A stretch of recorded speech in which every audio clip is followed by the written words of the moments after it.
됐다. 그럼 인사, 우리 지난번부터 바꿨습니다. 안녕하십니까. 예, 반갑습니다.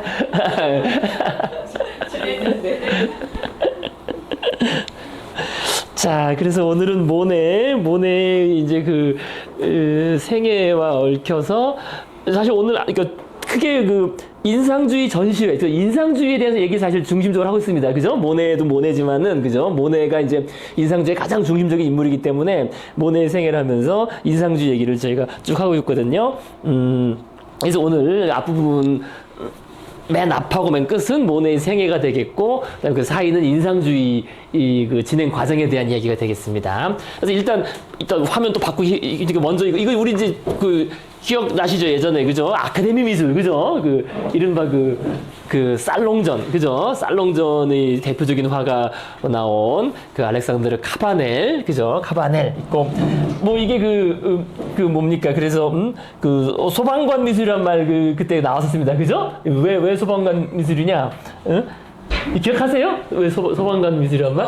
그죠? 그러니까 그 당시, 그죠? 19세기 프랑스 소방관들이 이런 모자를 쓰고 소방관을 했다고 합니다. 그래서 이제 곧 소방관 미술, 아카데미풍의 미술은 다 이런, 그죠? 고대, 왜, 여기 앞에 나왔을 겁니다. 그죠?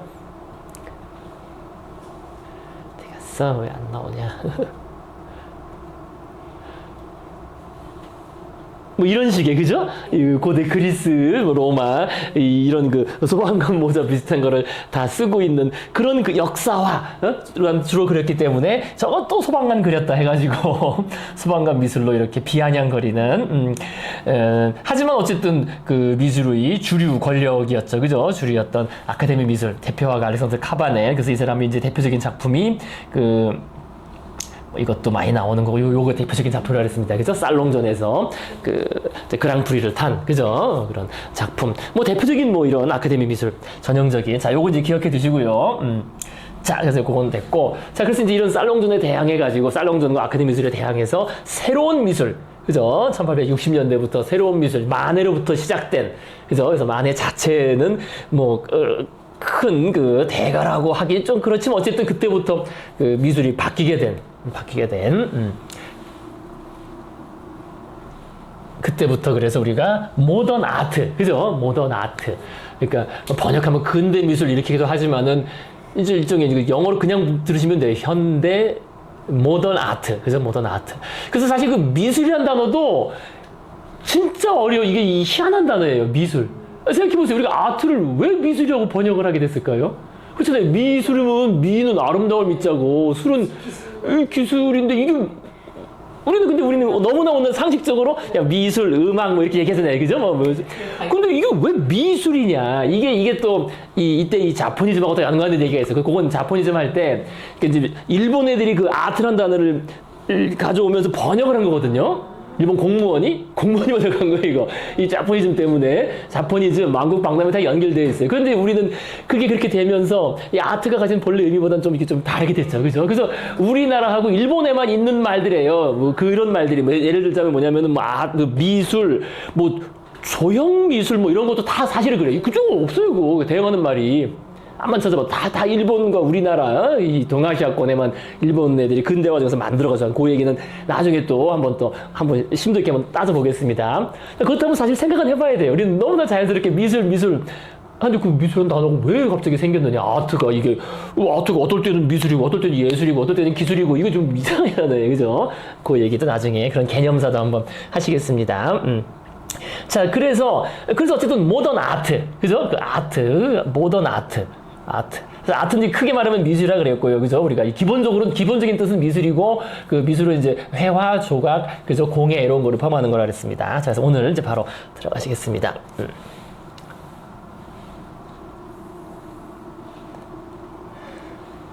그래서 맨 처음부터 다시 잠깐 빨리빨리 보시면요. 그래서 우리가 오늘 이제 크게 할 얘기가 그거잖아요. 그 인상주의 역사, 그죠? 인상주의 전시회와 당연히 연결된 얘기를 안 할 수가 없습니다. 그래서 그 제1회 인상주의 전시회 때 그 전시돼서 일종의 그 당시 사람들한테도 충격과 또 비아냥을 받은 그 인상 해돋이 그림. 그게 이제 제1회 그 전시회에서 있었던 그림이고요. 근데 그것이 이제 한편으로는 개인적으로는 두 여인에게 운명의 역할이 있는 그림이 되었고, 그죠? 이 얘기도 이제 오늘 좀 나오겠죠. 오늘 좀 더. 그리고 뭐 그 이후로 이어져 가지고 또 이런 얘기까지 앞으로 쭉 하시겠습니다. 자, 그래서 어쨌든 이 인상 해돋이가 그렇게 그 악평으로 인해 알려지긴 했지만은 어쨌든 전시회는 실패를 하고, 그죠? 1874년. 그래서 이 사람들이 물론 전시회라는 거는 1년마다 매번 하는 거 아니에요? 그리고 전시회 그럼 왜 하는 겁니까? 하는 이유는, 기본적인 이유는 그거잖아요. 이제 우리가 새로운 스타일을 뭔가 알리고, 이거를, 그죠? 어떤 그, 일종의 쇼케이스기도 하면서, 알리는, 그죠? 이게 이제 예술의 올바른 방향이다. 살롱전에 대항하는. 하지만 실제로 전시회를 하게 된 거는 경제적인 이유가 가장 크다 그랬잖아요. 그죠? 경제적인 이유. 그래서 이 듀랑리에라는 사람이 작품을 한 1년 반 정도 사주다가 이제 불경기가 오고 자기도 힘들어지고 작품이 자기가 사면은 또 그거를 나름 조금씩은 팔아야 되는데 이제 아예 안 팔리니까 창고가 가득 차서 더 살 수가 없다. 그렇게 되면서 그럼 이제 우리들이 직접 나서서 작품을 우리를 알리고, 그죠? 새로운 미술을 알리고 팔아야 되겠다 해가지고 전시회를 1회 전시회를 했는데 실패에 끝나고, 그 2회 전시회 바로 또 하자는 얘기를 못 하잖아요. 그럼 이번에는 전시회를 하려면 비용이 드니까 그것보다는 우리가 그냥 일단 작품이라도 팔자 해가지고 자기들끼리 모여서 경매를 했는데, 그 다음 해에는, 그죠? 그러니까 전시회는 안 하고 경매를 했는데 이것도 뭐 이제 실패로 끝나서 거의 뭐 원가 수준, 원가 이하의 수준으로 낙찰이 되는 실패로 끝났고요. 그 사이 그래서 그런 과정에서 모네의 생활은 정말 많이 생활고는 극심했고, 또 모네의 아내, 그래서 이 그림 이따 더 나옵니다. 그래서 이거 나중에 또 그리죠. 그래서 모네의 첫 번째 아내가 이제 살아있을 때 자기 아들 장하고 있는 이런 그림. 어쨌든 대중적으로 유명한 모네의 이런 이미지 중에 한 가지입니다. 그래서 모네는 이제 그렇게 힘들고 주변 사람들의 도움을 받아가지고 간신히 버텨나갔는데, 그래서 이런 그림도 그냥 나온 게 아니라는 겁니다. 다, 그죠? 이것도 먹고 살기 힘들어서 그 자신의 그 스타일을 포기하고, 그죠? 아카데미적인 스타일로 잘 팔릴 목적을 가지고 오로지 그렇게 이제 자포니즘하고 결합해서 그림은 당연히 비싸게 팔려서 급한 집세 갚고 했지만은 결국 버티지 못하고 이제 집에서 쫓겨납니다. 어쨌든 그 집에서. 자, 그래서 어쨌든 그 사이에 이제 그 모네가 귀인을 만난 거죠. 귀인. 사실 귀인이에요. 카위보트가, 그죠? 카위보트. 보트 타고 놀던 그 귀인을 아르헨티나에서 만나가지고 이 사기고 어쩌고 하다가 이 카위보트가 돈이 많으니까 그럼 내가 한번 해가지고 카위보트에서 지원으로 두 번째 회화 전시회를 합니다. 하지만은 역시 잘 되진 않았어요. 하지만 어쨌든 일단 한 거죠. 그 다음에는 74에서 75, 쉬고 76년에서 2회 전시회를 하고, 그래서 2회 전시회 때도 이런 주요한 그림들, 그죠? 뭐 일단 눈에만 익으시면 됩니다. 우리 나중에 이런 작가 할 때 조금 더 상세히 말씀을 드리겠지만은요. 어쨌든 카위보트 이것도 아주 유명한 그림으로 오늘날 재평가되는 그런 그림입니다. 이런 그림. 그다음에 에드가 드가의 압생트. 그 다음에 또 이런 유명한 그림, 그죠? 근데 요게 벌써 딱 보시면은 그때 그런 비판 나왔다 그랬잖아요. 야, 이거 뭐가 좀 시체 썩은 거냐? 왜 푸르댕댕해서 이렇게. 물론 요게 나뭇잎에 비친 그것을 표현한 건데, 그 당시에 그렇게 비판을 받았죠. 그 다음에 베르트 모르조의 그 아카데믹하지만 사실 아주 인상주의적인 그런, 이런 그림도 때 나왔다. 그래서 2회 인상주의 전시회. 어쨌든 그런 실패로 끝나고, 그래서 뭐 결투, 뭐 어쩐 얘기까지 했었습니다. 지난번에요. 그죠? 그리고 어쨌든 그 인상 해돋이를 사준 사람이 이 사람인데, 어떻게 보면은 이런 전형적인 재벌 2세죠. 그죠? 재벌 2세. 뭐 재벌도 아닌 졸부 2세죠. 졸부 2세. 갑자기 자기 아버지가 졸부가 됐는데, 그걸 젊은 날에 물려받아가지고, 뭐 다 말아먹고, 그죠? 막 사업 확장하다가 완전히 망한. 근데 이제 과시하는 걸 좋아했으니까, 뭐 이 사람 저 사람 막 물건, 이런 거 사주면은, 이 사람 또 내 사람 된다 이런 거 아니겠어요? 다. 그래서 그런 식의 확장을 하다 결국에는 이제 파산한 그런 오슈대, 그죠? 오슈대 얘기했고요. 근데 이제 그 부인이 그 알리스 오슈드였는데, 이제 이 부인이 이제 둘째 부인이 된다고 말씀드렸습니다. 모네의 둘째 부인이요. 그죠? 파산한 다음에. 자, 그래서 그런 얘기, 이런저런 얘기 지난번에 했었고요.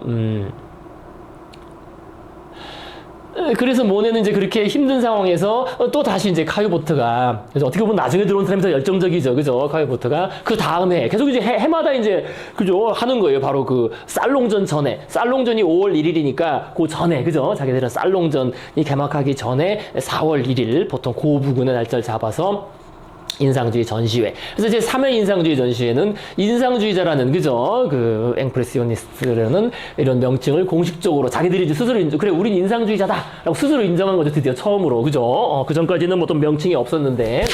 그래서 이 명칭을 사용한 3회 인상주의 전시회가 열립니다. 그래서 카유보트가 이제 자금을 대면서, 그래서 어쨌든 이때쯤 되니까 이제 크게 긍정적인 반응들이 많이 증가를 했어요. 하지만은 실제로 그림을 사는 사람들은 없었다는 거죠. 그죠? 뭐 그림을 사는 거는 당연히 이게 그 가치를 평가받는 거니까 그 시장에서 시장 논리상으로, 그러니까 아카데미의 그 검증받은 그림들이나 팔리는 거지, 그 이런 그림은 사는 사람이 이제 극히 주변 지인들과, 그죠? 이런 몇몇 후원자들 외에는 없었다.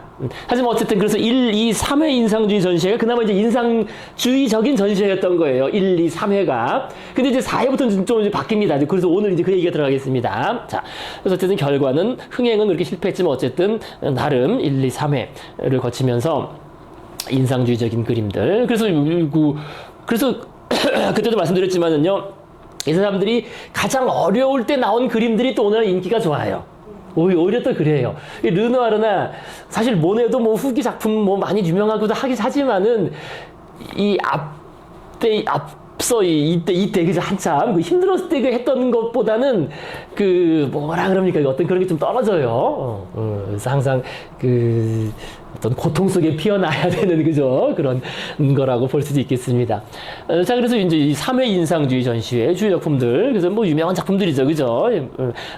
그 랑달라 갈레트라든지 이런 그림도 너무나 유명한 이미지고요, 그죠? 그 당시 파리의 이미지. 그다음에 세잔이, 이 사과가 드디어 등장하기 시작했고요, 세잔, 그 유명한, 그죠? 이제 이때까지는 아직 그런 다 초점적인 것이 나오지 않았지만은 바로 이제 시작됐습니다. 세잔.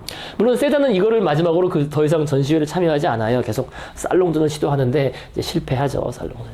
자, 그 다음에 또 눈에 띄는 것은 3회 전시회에서 눈에 띄는 것은 이 모네의 모네의 생 라자르역, 그죠? 이 그림도 이제 연작, 그죠? 연작, 모네의 생 라자르역, 이 연작이 또 눈에 띄었다, 그죠? 동일한 주제로 한 8점을 전시하는. 그래서 그런 연작들 쭉 보시면 되겠고요, 그냥. 자, 그 다음에 이제 다시 이제 지난번 하던 얘기로 다 넘어오겠습니다. 그래서 모네 이제 생애. 그래서 이제 그렇게 힘든 과정에서도 어떻게 이제 1, 2, 3회 전시를 했지만은 이게 인정을 못 받잖아요. 근데 벌써 생각해보시면 세월이 한참 지났어요. 그죠? 벌써 이게 이 인상주의나 만해로부터 시작된 지 벌써 한 15년 지났거든요. 그러니까 이제 나이는, 모네가 1840년생이니까, 이게 지금, 그죠? 40년생이니까 80이면 벌써 40살 아니에요. 근데 옛날날 따지면 이게 많은 거예요. 그죠? 오늘날보다 다르죠, 이때는. 그죠? 그러니까, 자기 거의 한평생을 바쳐서 이걸 가장 했는데, 인정을 못 받고 점점 이제 좌절로 가는 겁니다. 그런 시기였던 거예요, 다들. 그래서, 그러다 보면 어떻게 되겠습니까? 당연히 이제 이탈자가 나오게 되죠, 그게.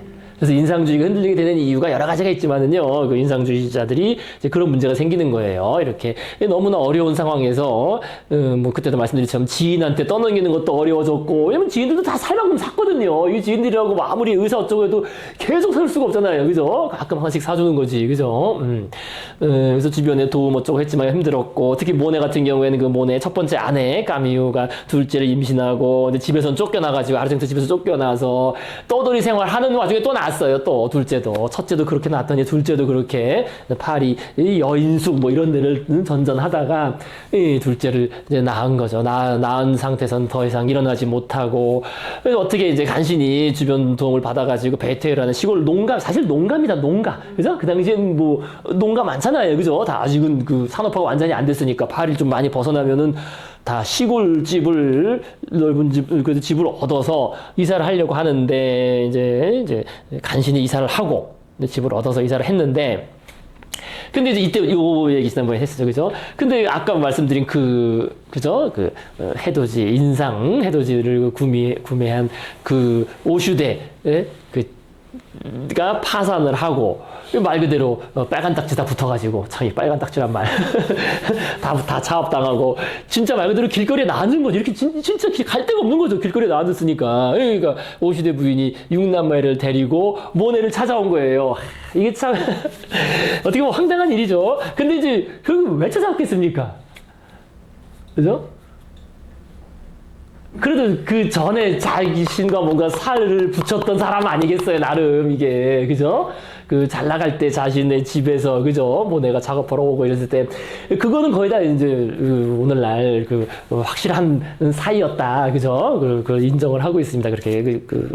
그래서, 갈 데가 없으니까 자기 애들 데리고 모네를 찾아온 거예요. 사실 모네도 찢어지게 가난한데 어떻게 황당한 일이잖아요, 그죠? 갈 데가 없으니까 데리고 물론 말을 할 때는 이제 이 기존에 자기 부인은 황당하지. 자기 부인은 나는 몸도 아파 죽겠는데 아니 웬 모르는 여자가 모르는 뭐 직접 본 적은 없을 거예요. 뭐 까미유는 뭐 하지 않아요. 어쨌든. 그 그림을 사둔 그런 사람인데 이거 왜 딸린 자식이 6명이나 되는데 응? 데리고 오냐 했을 때 이제 모는 물론 말은 이렇게 했죠. 아이고 뭐 부부가 지금 힘들어서 우리랑 잠깐 같이 살 거다, 그죠? 그러니까 내 후원자의 그림 사뒀던 그 사람이 잠깐 와서 같이 살 거라고 하지만은 함께 좀 더 말을 했지만은 사실 이미 그 남편은 이제 도망갔고 채권자 피해가지고, 그죠? 도망갔고 부인만 온 거지. 근데 근데 어쩔 수가 없는 게 지난번에도 말씀드린 것처럼 이 까미유는 애도 갓 태어났고 자기는 일어나지도 못하고 그러니까 애 볼 사람도 없고 말 그대로 이제 없는 거잖아요, 그죠? 근데 일종의 언니죠. 그 까미유보다 3살 위인가, 그죠? 3살인가 4살 위인, 그죠? 까미유가 모네보다 7살 아래입니다, 연하인데 와가지고 뭐 그걸 해준 거죠, 그죠? 그 첫째 부인의 병간호도 하고 애도 봐주고 한 겁니다. 그래서 사실상 이 둘째는 거의 뭐 그 오시대 부인의 손에서 큰 거죠. 그래서 이 그림 같은 경우에도 지난번에 말씀드린 것처럼 이제 여기 있는 게 오시대 부인이고 이게 그 베테유에 있는 그 집입니다. 뭐 농가입니다. 굴뚝 있고. 네. 근데 이 뒤에 있는, 그 앞에 있는 애가 지금 태어난, 그죠? 까미유, 첫째 부인이 낳은 아들, 모네의 둘째 아들이고, 이 뒤에 있는 애도 근데 모네의 핏줄로 오늘날 대부분 다 추측을 합니다. 그죠? 그 전에 그 별장에서 가진 그 모네의 그 아들로 추측을 합니다. 뭐, 지난번에 말씀드린 것처럼 그래서 까미유는 뭐 이후 진행될 일들을 예감했죠. 자기는 이때는 이렇게 죽는 일이 많았잖아요. 젊을 때. 특히 이제 애 낳고 죽는 게 많아서, 그죠? 그래서 못 일어나고. 그다음에 이 여자가 여기 왜 왔을까? 뭐 다 직감이 있었겠죠. 뭐 모르지만 어쨌든요, 그죠? 직감과 예감은 있었겠지만은 뭐 다른 여지가 없었겠죠. 그죠? 몸 아파서 일어나지도 못하는데. 그리고 결국 이제 까미유는 죽게 되는 겁니다. 그래서 결국 이 당시 그래서 이 베테유에서 한 2년 살았는데요. 이 시기에 모네의 그림은 다 이런 그림들이에요. 좀 이거 어두워. 이게 여기 어디 갔지? 예를 들어서 뭐 제가 어디다 써놨는데 어디다 써놨나? 이따가 써놨구나. 이따가 나옵니다. 어쨌든 그래서 다 어두운, 그죠? 그런 그림들을 다 그리고 있습니다. 그래서요, 물감조차 구하기도 어려워서, 그래서 그림도 많지 않아요. 이때는, 베테유하고 푸아시 시절은, 물감이나 이런 것도 더 이상 뭐 외상을 받을 수가 없으니까 다 외상을 해서 그리다가, 남은 물건도 다 까미유 치료에 저당을 잡혔고. 근데 이거는 이제 모네만 그런 게 아니잖아요, 사실. 이 새로운 뭔가 미술을 하겠다는 인상파 동료들은 다 힘든 거지. 버티기 힘든 거죠. 그림을 뭐 사주는 사람이 전혀 없으니까. 그래서 르누아르, 뭐 시슬리, 세자는 살롱준에 다시, 이거 안 되겠다. 다시 그죠? 공식적으로 인정을 받는 살롱돈의 출품을 하려고 이렇게 하고 실제로 이렇게 합니다. 그래서 이 너무 힘든 상황에서 1878년에는 뭐 합동 전시회를 전혀 개최하지 못합니다. 그래서 힘들어서 하지 못해 이때 한 해는 건너뛰게 되고 자, 요 얘기는 지난번까지 했습니다. 자, 요거부터 그래서 우리 요거 옛날에 봤던 그림이죠? 기억 아마 나실 겁니다. 윌리엄 터너의 이 그림에 영향을 받아서. 그래서 비슷하죠? 이 그림과 이 그림, 그죠? 윌리엄 터너의 영향을 많이 받습니다. 자, 그래서 오늘 이제 이야기, 지난번에 안 했던 얘기 요거부터입니다. 그래서 지금 말씀드린 것처럼 이 안에는 아파서 누워있고 모든 물건들은 다 저당. 옛날에는 저 전당포에다 맡기잖아요. 그죠? 전당포. 전당포란 말 요즘 애들은 잘 모르더라고요. 그죠? 모르고, 한참 설명을 해도, 얘를, 외상이나 그죠? 전당포, 외상, 전당포 이런 개념이 잘 없어. 그죠? 외상 이런 게 없죠. 카드 자체가 외상이고. 이게 기껏해 애들은 뭐 이제 문학 작품에서나 보는 거지. 문학 작품 그죠? 뭐 그죠? 도스토옙스키나 뭐 이런 데서 그냥 전당포 주인 이제 유태인 막 전당포 주인 막 나오니까 그러면서 조금 감 잡는 거지 사실은 잘 모르죠. 동네마다 전당포 다 있었는데. 그래서 결국 까미유가 이제 죽잖아요. 죽는데 그래서 결국 이렇게 까미유가 죽었을 때 모네는 드벨리오라는 이게 의사인데요. 이 사람이 인상해돋이 두 번째 구매자예요. 그러니까 아까 첫 번째는 오시데라는 사람이 샀고 그다음에 그 사람이 망했잖아요. 망했으니까 당연히 그 사람이 가지고 있던 그림도 다 빨간 딱지가 붙었을 거 아니에요. 그래서 그걸 경매를 하는 거지. 근데 경매를 내놔도 이거 안 사가지. 이거 모르는 그림 아니에요. 그죠? 이거 아카데미적인 그림이 아니라 인상주의 그림. 그러니까 그거를 그래도 아는 다 친구들입니다. 이 사람들 다 아는 지인들이에요. 지인들이 그나마 그걸 사준 겁니다. 지인들이 사줘서 그 경매장에서 한 200 몇십 프랑 정도에서 그거를 경매에서 사가지고 두 번째 구매자가 되고 이 사람이 계속 가지고 있다가 이제 이 가문에서 이 집안에서 계속 물려받다가 나중에 이제 기증을 해가지고 그 마르모탱 박물관에 이렇게 그 인상 해돋이가 소장됐다가 이제 그것이 또 돈 안 받고 막 야쿠자들이 훔쳐가고 막 해가지고 그 사건은 이제 다음 시간 말씀드리겠습니다. 그건 이제 둘째 아들하고 또 연결된 이야기가 있습니다. 그래서 그것도 말씀드리고요. 그래서 이제 자기 이제 아들한테 돈 조금 달라는 거예요. 그래서 호의를 부탁드리게 됐습니다. 뭐 한두 번이 아닙니다. 그래서 전당포에서 물건을 제쳐서 전당포에 맡긴 물건 그게 뭐냐? 이 빨간 망토예요. 이거 빨간 망토. 이 아내가 아내 집안도 가난한데 그나마 어릴 때 모네를 처음 만났을 때 그죠? 입던 그래도 자기가 가지고 있던 가장 예쁜 옷 아니었겠어요? 자기 소유의 가장 예쁜 옷 그죠? 빨간 망토 그죠? 우리 첫 번째 초상화에서 도 봤었습니다. 그죠? 젊은 날에 이 까미유가 빨간 망토를 쓰고 그래서 그것을 유일한 추억거리인데 그것을 영원히 떠나보내기 전에 그녀의 목에 둘러주고 싶어서 그 망토를 좀 찾아야 되겠다. 찾을 돈만 좀 어떻게 좀 빌려 뭐 달라라고 해서 편지를 보낸 겁니다. 그래서 어떻게 된지는 몰라요. 결과는 빌려줬는지 아닌지는 그건 확인되지 않습니다. 네, 그거는 확인되지 않습니다. 뭐 그런 건 기록에 남아 있지는 않죠. 어떻게 됐는지는요. 이 편지는 남아 있어요. 편지는 이 가문에 남아 있는 거니까. 자, 그래서요.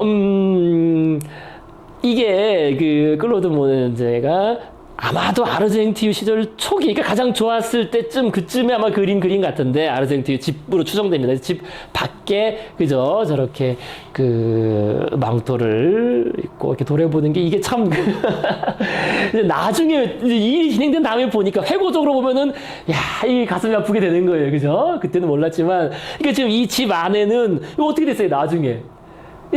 나중에 들어온 새로운 부인이, 그죠? 두 번째, 자기는 죽고 이제 떠난 거고, 새로운 부인이 들어와서, 모네는 완전 떼부자가 됐거든요. 그래서 이 안쪽에는 엄청 가족들이 화목하고 엄청난 떼부자가 됐는데 자기는 거기에 끼지 못하고, 그죠? 그 직전에 문 앞에서 돌아서 가는 거죠. 망토를 입고. 그런 그림이 이제 연상되는 참 가슴 아픈 그림으로 이게 볼 수 있겠습니다. 우리가 이걸 다 스토리를 알고 나면 그래요. 그래서 참 모네의 일생은 이게 저도 잘 모를 때는 모네의 다큐멘터리나 다큐멘터리는 뭡니까 드라마 같은 거 이게 있었는데 이게 뭐 모네가 그렇게 뭐 드라마틱한 게 될 게 있냐 했는데 이게 이게 돼요. 이게 일종의 그 하나의 드라마도 되고 아침 드라마도 되고 뭐 이게 얘기가 한두 개가 아니에요. 모네의 삶이. 그 인상파의 스토리도 다 들어가고. 자, 그래서 결국 이 모네의 첫 번째 아내는 정말 쓸쓸히 이제 죽게 됩니다. 그래서 이것이 투명한 커튼이 너무 멋있지 않아요? 예? 커튼이 투명한 게 되게 이 커튼이요 이거? 완전 그죠 그 되게 투명해 보이잖아요. 인상주의적인 그런 기법으로 그린 거죠. 그죠? 이게 저 아련하면서도 뭔가 정말 더 그죠 그런 게 있습니다. 그래서 결국 이제 까미유는 죽게 됩니다. 그래서 1719년 9월 5일에 32살에 참 옛날에는 참 이게 그죠? 요즘 같으면은 이게 특히 이때만 해도 20세기 초까지도 계속 애 낳으면 여성은 가장 큰 위험이 출산이었어요. 가장 큰 위험이 여러 가지 이유로 출산이 가장 큰 위험이었기 때문에 애 낳고 못 일어나고 결국 못 일어나고 그죠? 해서 떠나게 됩니다. 그래서 이제 까미유가 죽은 다음에 아침에 이제 햇살이 들 때 이제 그린 그림입니다. 가슴에 있는 건 꽃다발이고요. 꽃다발. 그죠? 꽃다발이죠? 꽃다발 이제 꺾어다가 꽃다발을 안겨주고 이제 그림을 그리는데요. 그래서 이 그림에 대해서는 우리가 그 책에 나오죠. 그죠? 책에 잠깐 보시면요. 199페이지. 그죠? 위에서 둘째 문단. 그죠? 위에서 셋째 줄이죠. 199페이지. 그죠? 그래서 이러한 모네의 강박관념은 너무나 지독한 것이어서 자신을 끊임없이 맷돌을 돌리는 짐승의 숙명에 비유할 정도였다. 그의 첫 번째 아내가 죽은 침상에서도 모네는 슬퍼하기보다는 죽은 자의 창백한 얼굴의 파랑, 회색, 노란색의 색점들을 모사하려는 충동을 억제할 수 없었다고 한다. 자, 그러니까 이게 여기 이제 실제로 클레망소 총리한테 모네가 실제로 남긴 말입니다. 그거하고 연관해서. 그것하고 연관해서 한 말입니다. 그래서 이 그림에 대해서 후일 모네가 클레망소는 들어보셨어요? 클레망소? 잘 못 들어보셨어요? 그러니까 이게 클레망소는 여기 제가 쓴 것처럼 주로스 클레망소. 그러니까 우리가 2차 대전 하면 떠오르는 인물이 처칠 아니에요. 그죠? 독일과의 싸움에서 승리를 이끈 사람이 처칠이라고 꼽는다면은 1차 세계대전에 대해서는 클레망소를 이제 그거에 비견해서 꼽습니다. 물론 그 정도는 아니지만 어쨌든 뭐 전쟁을 승리로 마지막에 이끈 총리니까 프랑스 총리니까 그때는 프랑스가 이제 그 독일한테 결국 이긴 거잖아요. 1차 세계대전. 그래서 총리를 2번 역임을 하는데 그래서 1차 세계대전을 승리로 이끈 지도자로 이제 말해집니다. 근데 이제 클레망소는 그 모네가 어떻게 아느냐? 이게 나이가 클레망소가 1살 어린데요. 클레망소가 몽마르트 구청장이었어요. 구청장이었고, 자기는 나름 진보적이었고, 그래서 젊은 예술가들 막 이렇게 교류를 많이 하면서, 그래서 그때 이제 알았다고 합니다. 그때부터 친해져서 알았다고 합니다. 그래서 특히 나중에 모네가 이제 더 유명해진 다음에 클레망소 총리랑 아주 많은 이제 교류를 하면서, 그래서 더 유명해진 거예요, 모네가. 그런 면에서. 뭐 말 그대로, 그 당시로는 최고의 지도자랑 어울린 거니까요. 그래서 모네가 클레망소 총리한테 이제 한 말이 이겁니다. 그죠? 뭐 빨리 보시겠습니다. 새벽녘에 나는 내가 가장 사랑했고 앞으로도 사랑할 한 죽은 여인의 옆에 앉아 있었네. 그녀의 비극적인 잠을 응시하고 있었지. 그리고 문득 내 눈이 죽은 사람의 안색의 변화를 좇고 있음을 깨달았네. 파랑, 노랑, 회색. 이게 이제 제가 맨날 평생 하던 거잖아요. 그죠? 햇빛에 이렇게 비치면서 그게 쫙 변화하는 걸 계속 쏟다 보니까 그걸 이제 자동적으로 하는 거죠. 무의식적으로. 그래서 내가 뭘 하고 있는 거지. 내 옆에서 사라져가는 그녀의 모습을 마음속에 새겨두고 싶다는 생각이 생기고 하지만 소중한 사람을 그려보기도 생각하기도 전에 그 색채가 유기적인 감동을 불러일으켜서 나는 반사적으로 그죠? 내 인생을 지배운 무의식적인 행동을 하고 있었던 거야. 연자매를 아까 그 맷돌 돌리는 게 이제 요 연자매 요거 아시죠? 이렇게 그죠? 여기 소가 이렇게 계속 돌잖아요. 계속 그죠? 곡물을 갈면서 큰 이 돌멩이를 요게 연자매입니다. 연자매를 돌리는 동물처럼 말일세. 그래서 나를 동정해주게 친구. 뭐 이렇게 이제 클레망스한테 남긴 말이 아까 그렇게 간단히 요약되어 있는 겁니다. 자, 그래서 이렇게 해서 모네의 첫째 부인은 이게 떠나게 된 건데. 뭐 그냥 혼자 죽은 게 아니라 남아있는 사람을 그래도 보고 죽은 거잖아요. 남아있는 사람, 저 둘째 부인이 될 사람, 그 애들 바글바글한 거. 참 어떤 심정이었는지 어쨌든 자 그것이 인상 해돋이 그림에서부터 결국 비롯된 겁니다. 그 그림을 사지 않았다면은 이게 그렇게 될 일이 없었겠죠. 근데 그 그림을 사면서부터 얽혀가지고 슈데 부인하고 얽히게 된 겁니다. 자 그래서 그렇게 이제 모네는 아주 어려움을 겪고 있었고 하지만 이제 그 시기에 이게 모네의 아내가 아플 때거든요. 한참 아프고 이제 죽기 전에 아직 죽기 전에 한참 아플 때 일단은 카이보트는 또 해가 바뀌면서 우리 또 다시 한번 인상주의 전시회를 하자라고 했는데 근데 이때부터는 문제가 생겼어요. 좀 전에 말씀드린 것처럼, 그죠? 그 다음 먼저. 이게 모네뿐만 아니라 동료들 모두가 가장 힘든 시기였다는 거예요. 경제 자체도 이제 불황이었죠. 그때 말씀드린 것처럼 전쟁 끝난 다음에, 그 프랑스 프로이센 전쟁 끝난 다음에 돈 풀면서 경제가 화랑 달아올랐다가 뭐 금방 꺼지죠. 2, 3년 뒤에 꺼져가지고 이때 한참 경제가 가장 침체였을 때입니다. 경제조차도. 그래서 더더군다나 이게 힘든 상황이었는데, 기존에 남아있던 카유보트, 드가, 피사로가 강력히 주장해서, 야, 그래도 우리가 계속 해야 된다. 우리 대의와 새로운 스타일을 계속 알려야 된다 해가지고 개최하긴 됐으나 이미 그룹에서의 이탈과 분열이 나타날 수밖에 없게 되는 거죠. 그죠? 너무나 이제 한마디로 힘드니까. 그죠? 실질적으로, 경제적으로.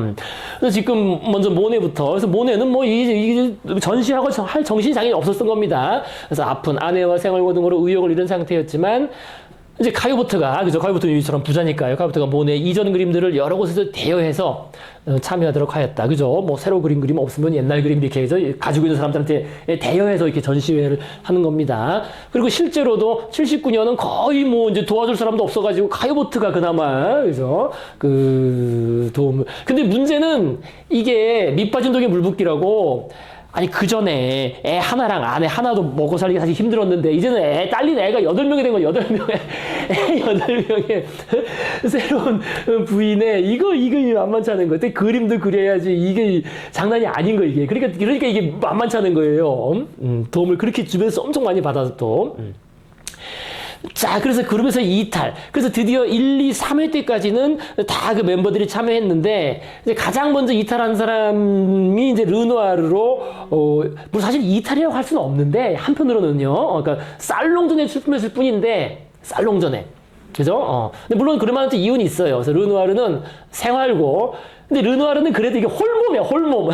이게 좀 다른 거죠. 그래서 모네는 아내하고 일단 애가 있잖아요. 첫 번 큰 애. 둘째에도 나왔고. 뒤에 또 6명 딸려 들어오고, 7명까지. 근데 이제 르누아르는 그나마 혼자였고, 근데 실제로 생활고는 더 했습니다. 그래서 왜 힘들어가지고 이 똑같은 처지에서 르누아르가 오히려 모네한테 빵도 갖다 줬다 했잖아요. 제일 착한 사람이에요, 한편으로는. 근데 모네보다 더해서 우표를 살 돈. 그러니까 모네는 하다못해 우표 사가지고 편지는 보냈잖아. 돈 달라. 우표를 살 수 없다고 합니다. 나 우표 살 돈도 없어. 그런데 그렇게 착하니까 또 주변에서 또 이렇게 도와준 사람이 생겨요. 사르팡테라는 이런 또 언론인, 유명한 그 당시에 오늘날로 따지면은 이 뭐라 그래야 되나? 김영사 사장? 제가 이름이 김영이지만 그 가장 큰 그 에밀 졸라나 뭡니까 그 알퐁스 도데나 이런 그 소설을, 그죠? 그 출판한, 그 당시에 특히 출판은 오늘날하고는 더 다르죠. 오늘날보다 훨씬 더 위상이 높죠. 그 당시 그 출판인은 최첨단 미디어인 아니에요. 그죠? 그래서, 그 소설을 출간하는 출판사의 사장이었기 때문에, 샤르팡트라는 사람이. 근데 당연히 그 사장은 예술 이런 데 관심 있잖아요. 또 새로운 예술도 관심 있을 테니까. 이게 착하니까, 그걸 소개받아가지고, 그래도 이제 또 이 사람이, 그럼 집도 싸게 이렇게 임대 딱 해주고 해가지고, 그래서 이제, 어떻게 보면 후원인을 얻은 거죠. 나름. 새로운 예술을 한다는 이유로. 그러니까 착하니까 그렇게 된 거예요. 그리고 나중에도 나오지만은요, 카이보트가 일찍 죽는데, 죽기 전, 이제, 나름 또 법학도 배워가지고, 유서를 미리미리 써요. 유서라기보다 상속 내용을. 그래서 매년 또 개정하잖아요. 그죠? 그죠? 매년, 딱, 살다가 싸우고 나면은 쟤 바꿔, 쟤 상속 지우고. 그죠? 뭐, 이런, 사실 그래요. 유언장이. 그죠? 그러면 매년 유언장을, 그죠? 업데이트 합니다. 주변 사람들의 감정에 따라서. 유언장 업데이트. 그래서 그것도 그 추석하면 좀 재밌다고 해. 거기에 막 드러나는데. 그러니까 이 카이보트가 원래 친한 게 모네였잖아요. 처음에 만난 게. 근데 나중에 유언장 집행인으로 르누아르를 지명해요. 다 이유가 있는 거예요, 그게. 그러니까 나름 착한 게 있는 거지. 그래서 여기도 쓴 것처럼 르누아르는 정치적인 중립보다 난 정치 이런 거 싫다. 그런데 이게 그때도 말씀드린 것처럼, 그러니까 세상 사람들 눈에는 야 쟤들은 쌀농전 안 하고. 이거는 반체제 세력인 거지. 그치. 기존 체제를 거부하는 뭔가 삐딱선이들, 뭐 이상한, 오늘날 우리가 LBGT 이렇게 하는 이런 식의 그런 이미지가 있는 거였죠. 그래서, 그리고 실제로 그 멤버 중에서도 일부 멤버들은 나중에도 말씀드리겠지만 무정부주의자. 그 당시엔 무정부주의자 하면은 무조건 테러리스트였습니다. 그 당시에는요. 실제로 무정부주의자들이 프랑스 대통령도 암살하고 그래요. 물론 대통령은 실권이 없지만은 그리고 그 유명한 그 누굽니까 CC 황후 또 암살하잖아요. 무정부주의 CC 황후 아시죠? 그 우리가 엘리자베스라는 뮤지컬로 유명한 그 황후도 무정부주의자가 그 암살하는 거거든요. 다 테러하는 거거든요.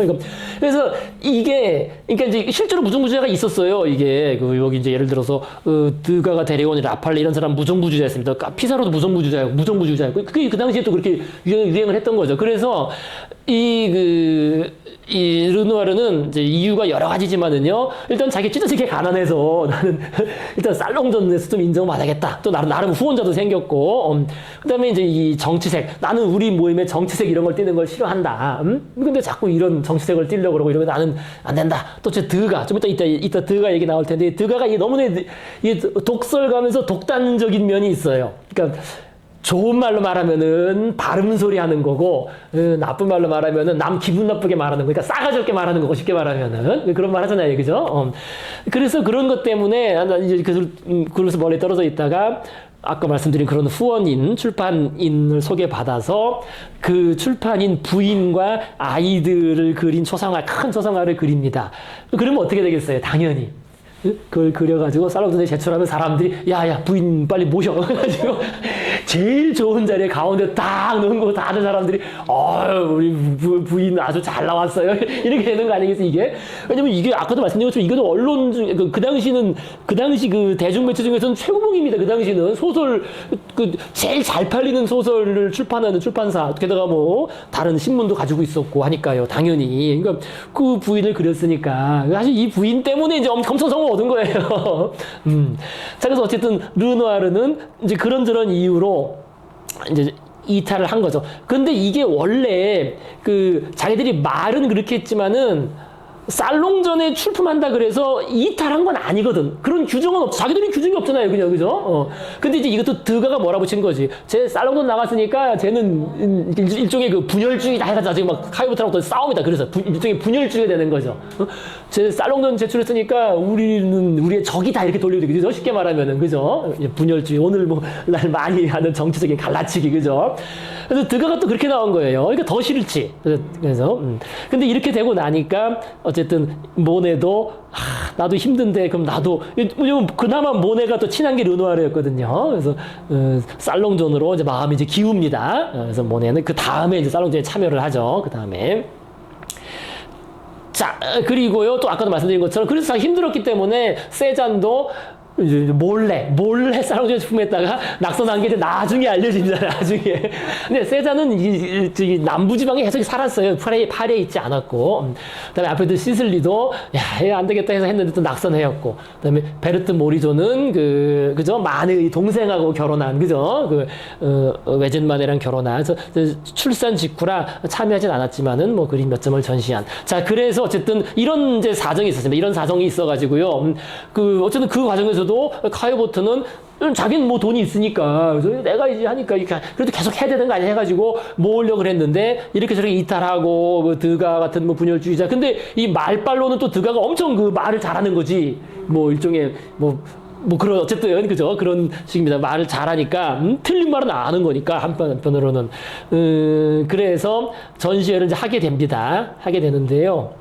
그래서 참여자가 이제 많이 빠지죠. 그래서 기스타프 카요보트, 클로드 모네는 원래는 생각이 없었지만은 카요보트가 이제 멱살로 끌어들여가지고 했고, 그다음에 원래 했던 카미유 피사로는 그래서 1, 2, 3, 4, 5, 6, 7, 8 다 참여합니다. 8번 동안 전시회 동안 한 번도 안 빠지고 다 참여해요. 피사로만 유일합니다. 유일하게 피사로 다 참여하고. 그 다음에 이제 드가가 이제 참여를 하는데 문제는 이 드가는 우리가 이 제목도 사실 맞긴 맞아요. 그죠? 우리가 이 제목이 202페이지에 맨 위에 그죠? 202주의 맨 위에 그죠? 드가. 그러니까 이제 애매한 인상주의라고 되어 있잖아요. 202페이지 맨 위에 제목, 드가의 제목 자체가 아예, 그죠? 이게 맞긴 맞아요. 이게 인상주의라고 하기도 그렇고, 사실 인상주의로 보기는 좀 그렇습니다. 이거는 인상주의라기보다는 리얼리즘 쪽에 좀 가까운, 리얼리즘. 그죠? 꾸르베류의 리얼리즘 쪽에 가까운. 그죠? 그런 거로 볼 수 있겠습니다. 그래서 왼쪽에 202페이지 드가 인품이라고 따로 돼 있잖아요. 그죠? 드가 인품. 그러니까 아예 그 별명이 까다로운 드가 아니에요. 까다로운 드가. 그죠? 까칠한 드가죠, 사실은. 까칠하고 바른 소리 잘하고. 그러니까 좋은 말로 말하면 바른 소리. 그죠? 나쁜 말로 말하면 싸가지 없게 말하는. 그죠? 그래서 이 드가가 나중에 그 드가 할 때 다시 정리해드리겠지만은, 진짜 바른 소리를 하긴 했어요. 그러니까 만해를 놓고서는 자기들의 리더인데도 불구하고, 만해는 머릿속에 고전이 없으면은 붓질 한번 못한다. 그때 나왔죠. 만에는 그 대가의 구도가 없으면 이 그림을 못 그린다. 그래서 이게 정확히 파악한 거예요. 드가 한편으로. 만에는 대가의 그림이 머릿속에 없으면은 붓질 한번 할 수 없다라고 얘기하고, 또 모네를 놓고서는 저거 다 장식, 그죠? 데코레이션에 불과하다. 이렇게 또 얘기를 하고, 이거 아주 바른 소리를 잘 하긴 해요. 바른 소리를. 나름. 그리고 또 또 유명한 말 그때 말씀드렸죠. 203페이지 밑에서 둘째 문의 끝에, 그죠? 그죠? 그 마지막 문제, 그때 기억나시죠? 그죠? 그의 그림 속 여인들은 왜 이렇게 못생겼는지 질문만 들어가. 그래서 왼쪽에는 이것도 대부분의 여인들이 못생기기 때문이다. 이런 식으로. 그죠? 참. 이 독설가기도 하고. 그런데 이제 그 성격이 여기서도 드러나는 거예요. 근데 왜냐면 또 이 드가는 그래도 배운 집안 자식이라 그랬잖아요. 그죠? 나름 자기 아버지가 이탈리아 은행을 가지고 있었고. 근데 나중에 이제 물론 은행도 망해가지고 드가도 그렇게 쉽진 않아지지만, 그래도 이제 부자 망해도 3년 간다고 생계를 유지할 필요는 없었어요. 그러니까 여기서 사실 그 문제가 뭐냐면은, 그림을 팔아야 될 필요가 있는 사람은 몇 명 없는 거예요. 그러니까 모네하고 피사로, 폴 고갱 정도지, 이 정도와 그림을 팔아야만 살 수 있는 사람들이지, 카유보트, 메리 코세트 엄청 미국 부자입니다. 미국 부자고. 그리고 또 이 그림을 팔 필요가 없는 사람들, 좀 자유로운 사람들이 사실 만해도 그랬고. 그래서 그런 게 있습니다. 그래서 그림을 꼭 팔아야 되는 사람들은 참 이제 실제로 계속하기 어려웠던 겁니다. 자, 그래서 어쨌든 그러니까 드가는 나름 자기는 어떤 자기가 이끄는 그룹이 있었던 거예요. 이렇게 말빨이 세고 하니까 자기 밑에, 그죠? 사람들이랑 모이게 된 거죠. 근데 그 사람들이 주로 요런 사람들인데요. 라파엘리, 메리 커셋은 주요 인물입니다. 그래서, 근데 이 사람들이 아까도 말씀드린 것처럼 리얼리즘 계열이에요. 리얼리즘. 그러니까 꾸르베이 리얼리즘 좀 기억하십니까? 꾸르베이 리얼리즘이 뭡니까? 꾸르베이 리얼리즘이 일단 첫 번째로 아카데미즘하고 다른 거는, 아카데미 그림들은 고대 신화나 귀족이나 예쁜 그림을 그렸는데, 이 사람들은 현실을 그려야 된다. 현실. 근데 현실은 민중들의, 그죠? 실제 있는 그대로의 모습. 그다음에 그것을 세밀한 붓질보다는 좀 사실 좀 거칠다 면에서 좀 인상주의랑 좀 약간 접점이 있는 겁니다. 그리고 기본적인 사상이 아까도 말씀드린 것처럼 무정부주의나 공산주의, 사회주의를 바탕을 두고 있어요. 그죠? 그때 말씀드렸죠. 리얼리즘이라는 게, 그죠? 사회 현실에 비판적인 시각이 깔려 있거든요. 그러니까 사실 드가의 그림도 좀 그런 게 있어요. 그래서 드가의 그림도 항상 실제 현실의 뒷면을 자꾸 이렇게 까발리려고 하는, 그죠? 그러니까 우리가 눈에 보지 못하는 현실을 폭로하고, 그죠? 폭로하고 비판하려는 그런 의식이 기본적으로 리얼리즘 작가 정신이라고 옛날에 한번 말씀드렸습니다. 그래서요, 이게 그런 계열들 그림이에요. 그리고 물론 그리고 사실 그렇죠. 여러분, 이게 이름도 이게 가명인데요, 벌써. 라파엘리면 이게 뭐겠습니까? 라파엘리가. 무슨 뜻이겠어요? 대가가 있잖아요. 라파엘로. 그죠? 작은 라파엘로라는 것을 라파엘리 해가지고, 그죠? 그러니까 벌써 이러면서 약간 고전주의적인라는 느낌이 느껴져요. 그죠? 근데 고전주의, 라파엘로를 따른다는 거는, 이거는 아카데미즘의 계열이거든요. 기본적으로. 그죠? 그러니까 인상주의하고 좀 다른 거죠. 그죠? 그런 면에서. 자, 그래서 이 사람도 이제 무정부주의자였어요. 무정부주의자였고, 피사로도 무정부주의자였고, 그래서 이제 아까 말씀드린 르누아르는, 나는 그런 정치적 되는 거 싫다. 나는 저런 거 하지 않는다. 해서 또 이탈했고, 그래서 이제 명칭을 정하는데, 명칭이 갑자기 길어졌죠. 갑자기. 그죠? 제4회 인상주의 전시회는 리얼리스트와 인상주의자들이 독립미술과 그룹 전시회 해가지고, 먼저 앵땡뻥덩, 그래서 독립이란 말이 나왔고, 인디펜던트, 그 다음에 리얼리스트란 말이 들어갔어요. 어떤 말이. 그래서 인상주의로 제한하지 않으려는, 그죠? 제한하지 않고, 우리 새로운 예술을 다 포괄해서 하자. 사실 그 드가의 의견이 반영된 거죠. 해가지고 그렇게 해서 한 겁니다. 물론 언론에서는 그냥 인상주의 전시라고 했지만은요, 이 드가의 그룹, 자기가 이끄는 멤버가 한두 명이 아닙니다. 실제로 더 많아요. 숫자로는 15명이 또 한 절반 차지합니다. 드가가 이끄는 그 드가 밑에 있는 그 그룹 원들이 다 막 그 새로 채우면서 기존 멤버들은 다 여러 가지 이유로 나가고 그렇게 돼버립니다. 그다음에 이제 고갱이 또 처음으로 등장하고 고갱은 처음에는 피사로의 제자로 등장합니다. 피사로 이따 나오겠습니다. 피사로의 제자로 등장해서 폴 고갱이 여기에 처음으로 이제 등장하게 됩니다. 그래서 어쨌든 카이보트는 그러니까 이제 사실 불만이 있죠. 카이보트는 그 돈은 내가 되고 이게 거기서 노는 거는 이제 자기가 원래 같이 하지 않았던 사람들이 다 와가지고 차지해 버렸으니까 카이보트가 불만이 많을 수밖에 없겠죠. 하지만 어쨌든 나름 흥행은 성공했어요. 나름 16,000명 이상 관람객 흥행은 성공했고 관람객들도 비웃기보다는 즐거운 분위기였지만은 그래서 뭐 흑자를 받고 하지만 판매된 작품은 없었습니다. 그리고 어쨌든 긍정적인 평가도 많았는데 자, 그래서 그 정도는 보시면 되겠고요. 주요 전시 4회에, 그래서 이제 그러니까 1, 2, 3은 제대로 된 인상주의 전시라 그랬잖아요. 그러니까 이제 4, 5, 6은 그게 아닌 거예요. 4, 5, 6은 사실 인상주의라고 하기 좀 그래요. 4, 5, 6은 1, 2, 3은 오리지널 멤버들이 거의 다 참여한. 근데 4, 5, 6은 이게 드가가 주도한. 그래서 인상주의라고 우리가 남아있긴 하지만 사실 그렇진 않다는 겁니다. 성격이 좀 리얼리즘적이고 그런 정치색이 강한 그런 거라고 볼 수 있겠습니다. 그래서 1, 2, 3은 제대로 됐고 4, 5, 6은 아니고 그다음에 7번째는 이제 다시 인상주의가 제대로 돼요. 그래서 이따 아마 거기까지 가겠습니다 오늘. 자, 그래서 딱 보시면 아시겠지만은요, 이제 드가의 제자라고 하긴 그런데, 그러니까 메리 커셋, 이게 발음을 그냥 원어민 대로 제가 발음을 했습니다. 근데 메리 커셋은, 우리도 기억해야 될 사람입니다. 204페이지에 있잖아요. 204페이지에.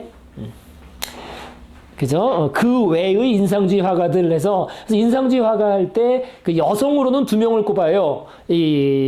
여기 나오는 메리 커세트하고, 그 다음에 다음 페이지에 그 베르트 모리조. 그죠? 우리 모리조 계속 나오잖아요. 그래서 206페이지에. 그죠? 모리조. 2명, 그죠? 이렇게 여성 작가입니다. 여성 인상주의 작가로서. 근데 뭐 여성이라는 것 때문에 나오는 게 아니라 실제로 그림 자체가 아주 괜찮습니다. 그래서 이 커세트하고, 모리조, 2명. 그래서 베르트 모리조는 초창기 멤버였고요. 204페이지 커셋을 다시 보시면요. 커셋은 드가를 어떻게 알게 돼서 드가를 통해서 인상주의 전시회에 출품이 되는데, 이 커셋은 쉽게 말하면은 미국 부잣집 딸이에요. 근데 그 미국 부잣집 딸이 그림 그리고 싶다 그러면 파리 가야지 뭐. 그죠? 뭐 옛날에는 그죠? 그림 그리겠다, 예술하겠다 그러면 다 파리로 가는 거니까요. 그죠? 미국 부잣집 딸이었는데 나는 미술을 배우고 싶다. 그런데 당연히 이제 이런 예술 하는 사람들 뭔가 새로운 예술을 좋아하잖아요. 새로운 미술. 그죠? 그래서 파리에 가서 난 뭔가 새로운 미술을 해야 되겠다. 근데 새로운 미술을 한다고 하는 그 집단에 찾아와서 드가를 만난 겁니다. 드가를 만나서요. 그래서 아주 뛰어난 그림들을 많이 그립니다. 그래서 이게 발음의 표기법이 캐서트라고 이렇게 나와 있는데 이게 안만 들어봐도 발음상 그냥 커셋으로 하는 게 맞습니다. 커셋, 메리 커셋. 자, 그래서 이 그림도 유명한 그림 중에 하나입니다. 특별 관람석의 여인. 어떤 그림일까요? 이것도. 뒤에 거울인 그죠? 거울이죠, 거울.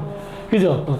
그때 우리가 그죠? 그 폴리 베르데체르의 술집에서 보셨던 것처럼 이 거울이 상당히 중요한, 그죠? 우리 이 그림에서는 정말 거울이 중요합니다. 거울, 그죠? 거울이 상당히 중요해요. 그죠? 이 뒤에다 거울이죠, 그죠? 거울에 비친, 이게 좀 기였잖아요, 그죠? 거울에 비친 뭔가, 그죠? 이어져 있는. 그래서 이쪽에서 그렸지만은, 그러니까 특별 관람석에는 뒤에 딱 거울이 있었던 겁니다, 뭔가. 그래서 거울이 한편으로는 그거의 상징인 겁니다.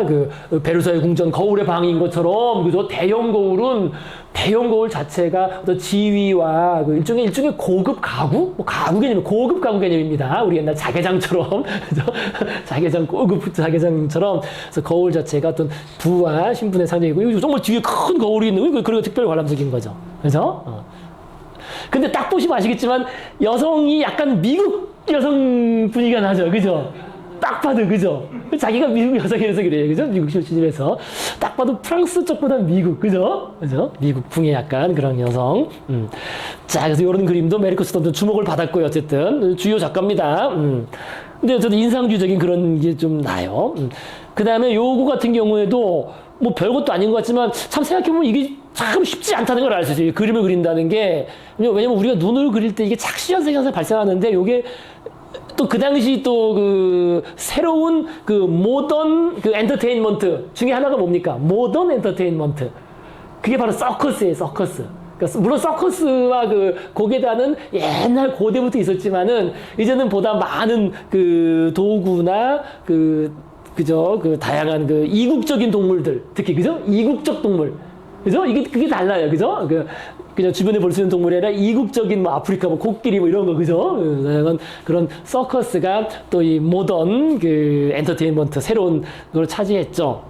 그래서 우리나라도 왜 근대와 초창기에는 무슨 동춘 서커스단 이런 거 있었잖아요. 그죠? 막 돌아다니면서 하고 예전에 80, 70년대, 60년대 이때는 이렇게 파리에서 큰 서커스 공연이 있었습니다. 이것이 참 나름 이것을 표현하는 게 쉽지가 않아요. 요 공간감과 그죠? 매달려서 이 좀 입을 물고 도는 거잖아요. 그죠? 그래서 서커스 묘기 보이는 거잖아요. 이걸 알아라는 그 서커스 단원이 그죠? 입 물고 공중 돌기 하는 그런 묘기를 보이는 건데 어쨌든 크게 호평을 받은 그런 이것도 유명한 그림입니다. 그러니까 드가의 그 걸작에 들어가는 그림입니다. 근데 이것도 인상주의적이라고 보기 약간 그렇죠, 그죠? 그래서 인상주의적이라고 볼 수 없습니다, 좀.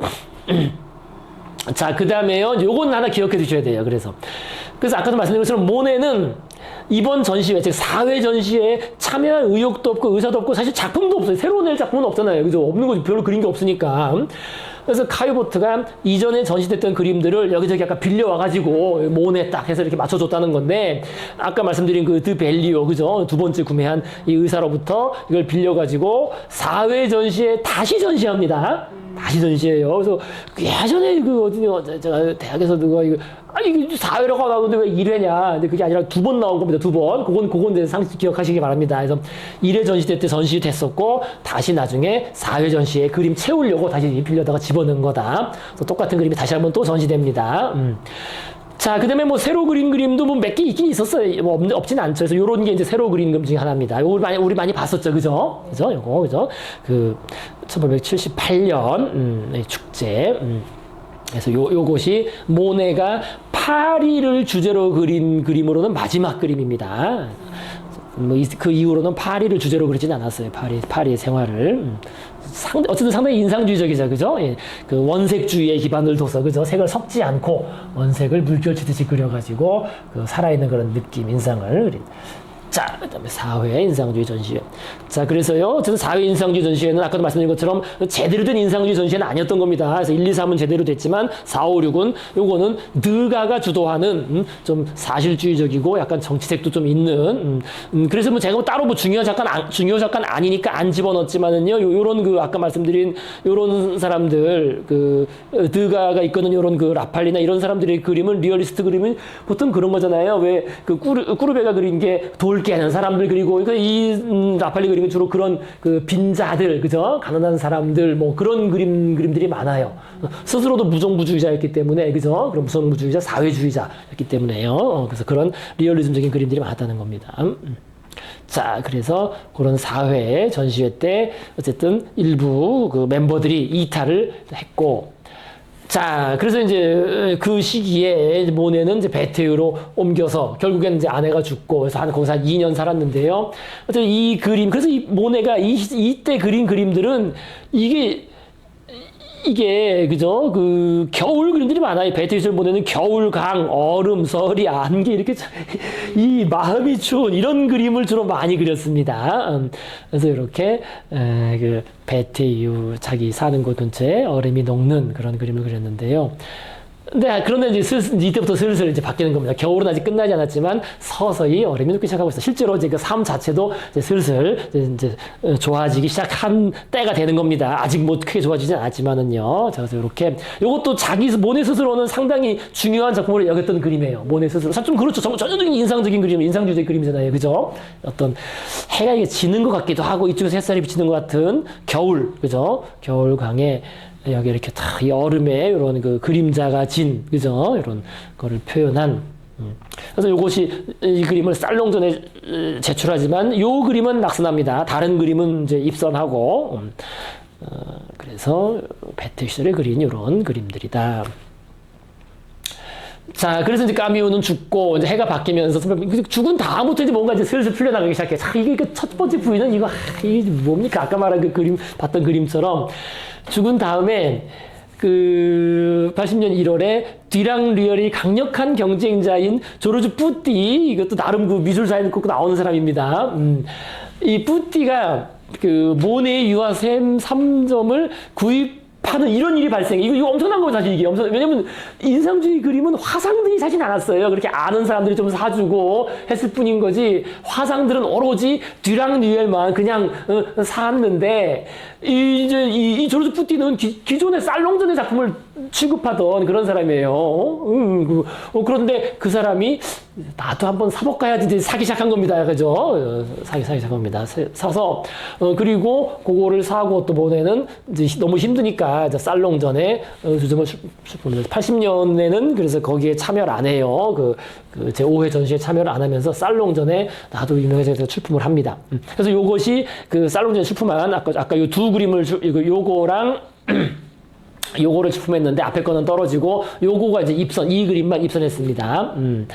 하지만 천정에 닿을 만큼 높은 곳에 걸렸고 모네는 항의했지만 허사였다. 그래서 모네는 더 이상 그다음부터 새로 출품하지 않습니다. 근데 이것도 그림 보시면 참 대단해요. 이 물 표현이요. 그죠? 이 물 그림자에 비친 표현부 같은 거 보시면 정말 대단한 나름 모네가 자부심을 가지고 제출한 그림인데 저 꼭대기에 걸려있으니 그죠? 자, 그래서 어쨌든 뭔가 서광이 보이는 거예요, 요게. 뭔가 시장에서 좀 이제 반응이 오는 거죠. 나름 이게 경쟁사, 그것도 살롱전 작품을 주로 다루던, 취급하던 푸티가 구입했다는 게. 자, 그런데 이제 이와 같은 모네의 선택을, 자, 여기까지 하고 잠깐 쉬시겠습니다. 이렇게 해서 살롱전을 출품을 하니까 남아있던 인상파 동료들에게는 충격과 실망과 배신감을 느끼겠죠. 그러면서 특히 이제 모네의 사정에 전혀 무관심했던 드가는 그냥 드가는 자기는 먹고 살만하니까 뭐 신경 안 쓰고 있는 하는데 몰랐지. 그러니까 모네가 비굴하게 저도권과 타협하면서 계속 또 결탁을 했다고 비난하였다. 일종의 그죠? 그래서 이제 또 찍어내는 거죠. 쟤 안 돼요. 쟤 빼버려 우리.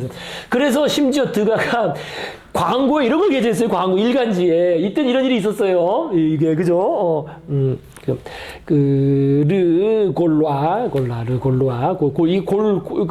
갈루아 지방이라고 하잖아요. 갈루아 지방. 그죠? 프랑스를 옛날에, 그죠?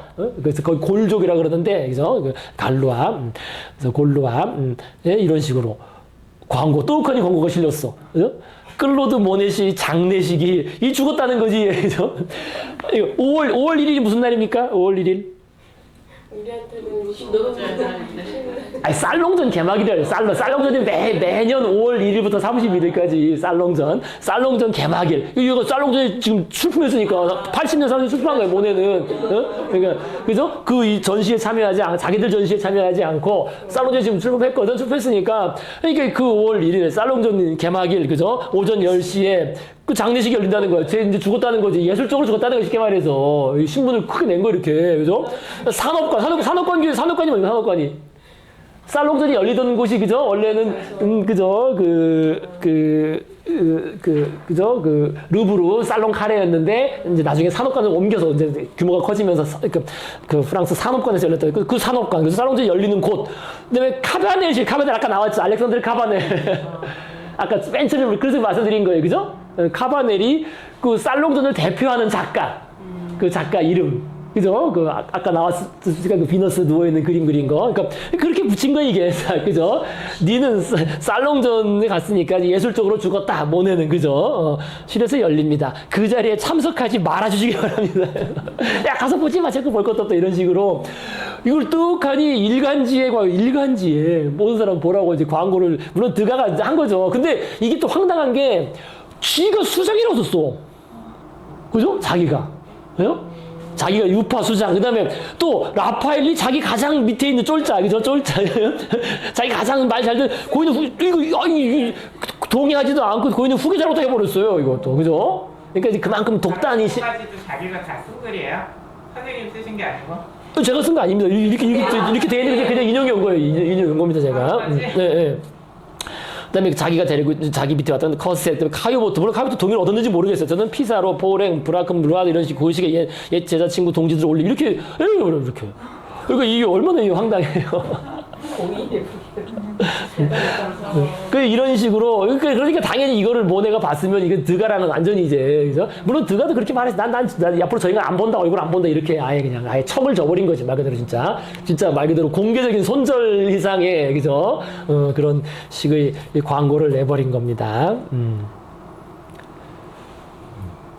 진짜 돌아올 수 있는 길을 걷는 거죠. 그래서 드가가 아까 우리 봤던 것처럼 성격이 좀 그래요. 많이 그렇다는 겁니다. 그래서 일단 일정 하시고 잠깐 쉬시겠습니다.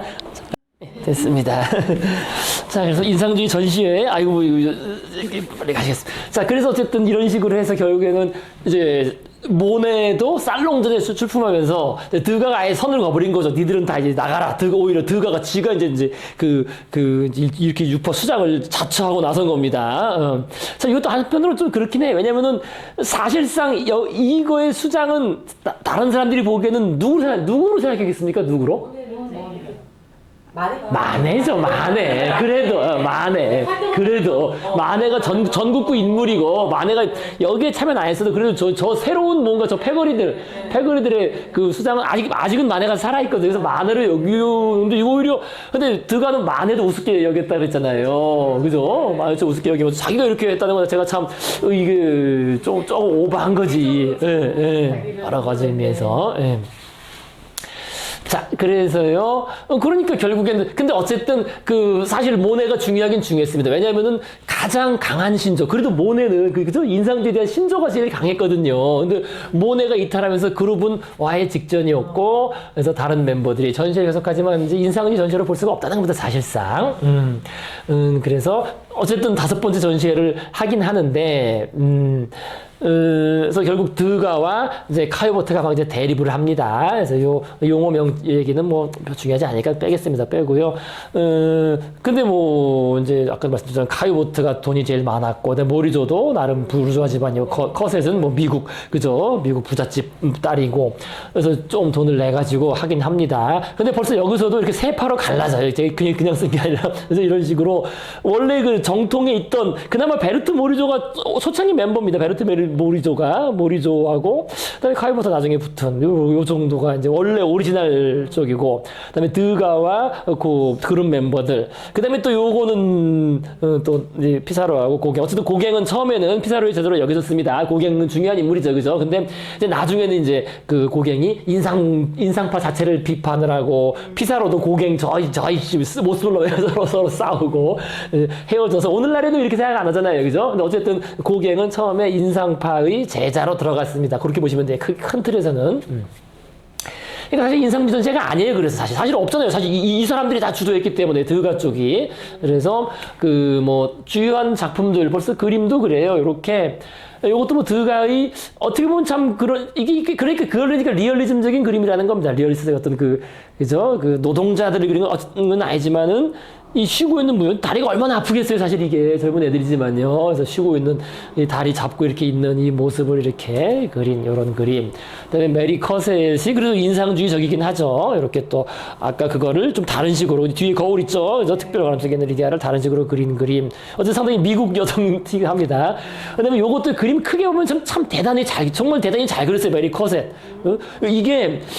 이게 찌그러져 보이면서도 이 제대로 된 이 주전자라는 게, 그죠? 이 표현이 정말 인상주의적이에요. 그죠? 그죠? 지금 봐도 그렇죠. 그죠? 요게, 그죠? 주전자가, 그죠? 이게 정말 그것을 절묘하게 표현했습니다. 저렇게 표현하기 쉽지 않을 것 같은데요. 그죠? 어쨌든, 나름 그런 작품들 정도. 오늘날에 봤을 때 평가받는 작품이라는 겁니다. 그 당시에는 그렇고요. 자, 그 다음에, 요것도 카요보트의 작품 중에서 오늘날 많이 이야기되는 현대사회의 어떤 그 모습을 얘기할 때 종종 나오는 그런 그림입니다. 근데 당연히 카이보트도 힘이 안 나고 그러면서 이 전시 환경도 좋지 못했고 관람객도 적었고, 어쨌든 이제는 이제 무관심이지, 이제는. 그죠? 쟤들 뭐 첫 번째, 두 번째, 세 번째 하고, 이제는 뭐 작품도 적고 뭐 이상한 구석텅이에서, 그죠? 하고, 그다음에 무관심, 그러면서 좀 우호적인 비평하도, 야, 이거 인상주의 아닌데? 인상주의냐, 인상주의 아니냐, 막 그런 얘기 정도나 하고 그냥 끝나는 거예요. 그래서 어쨌든 이 5회 전시회를 이렇게 기획하고 조직하면서 결국에는 카이보트와 드가가 결국 갈라서게 되는 거죠. 그래서 그래도 이제 한편으로 생각을 했는데, 결국 카이보트는 드가가 주도하는 것에 대해서 강한 반감을 가지게 되었다.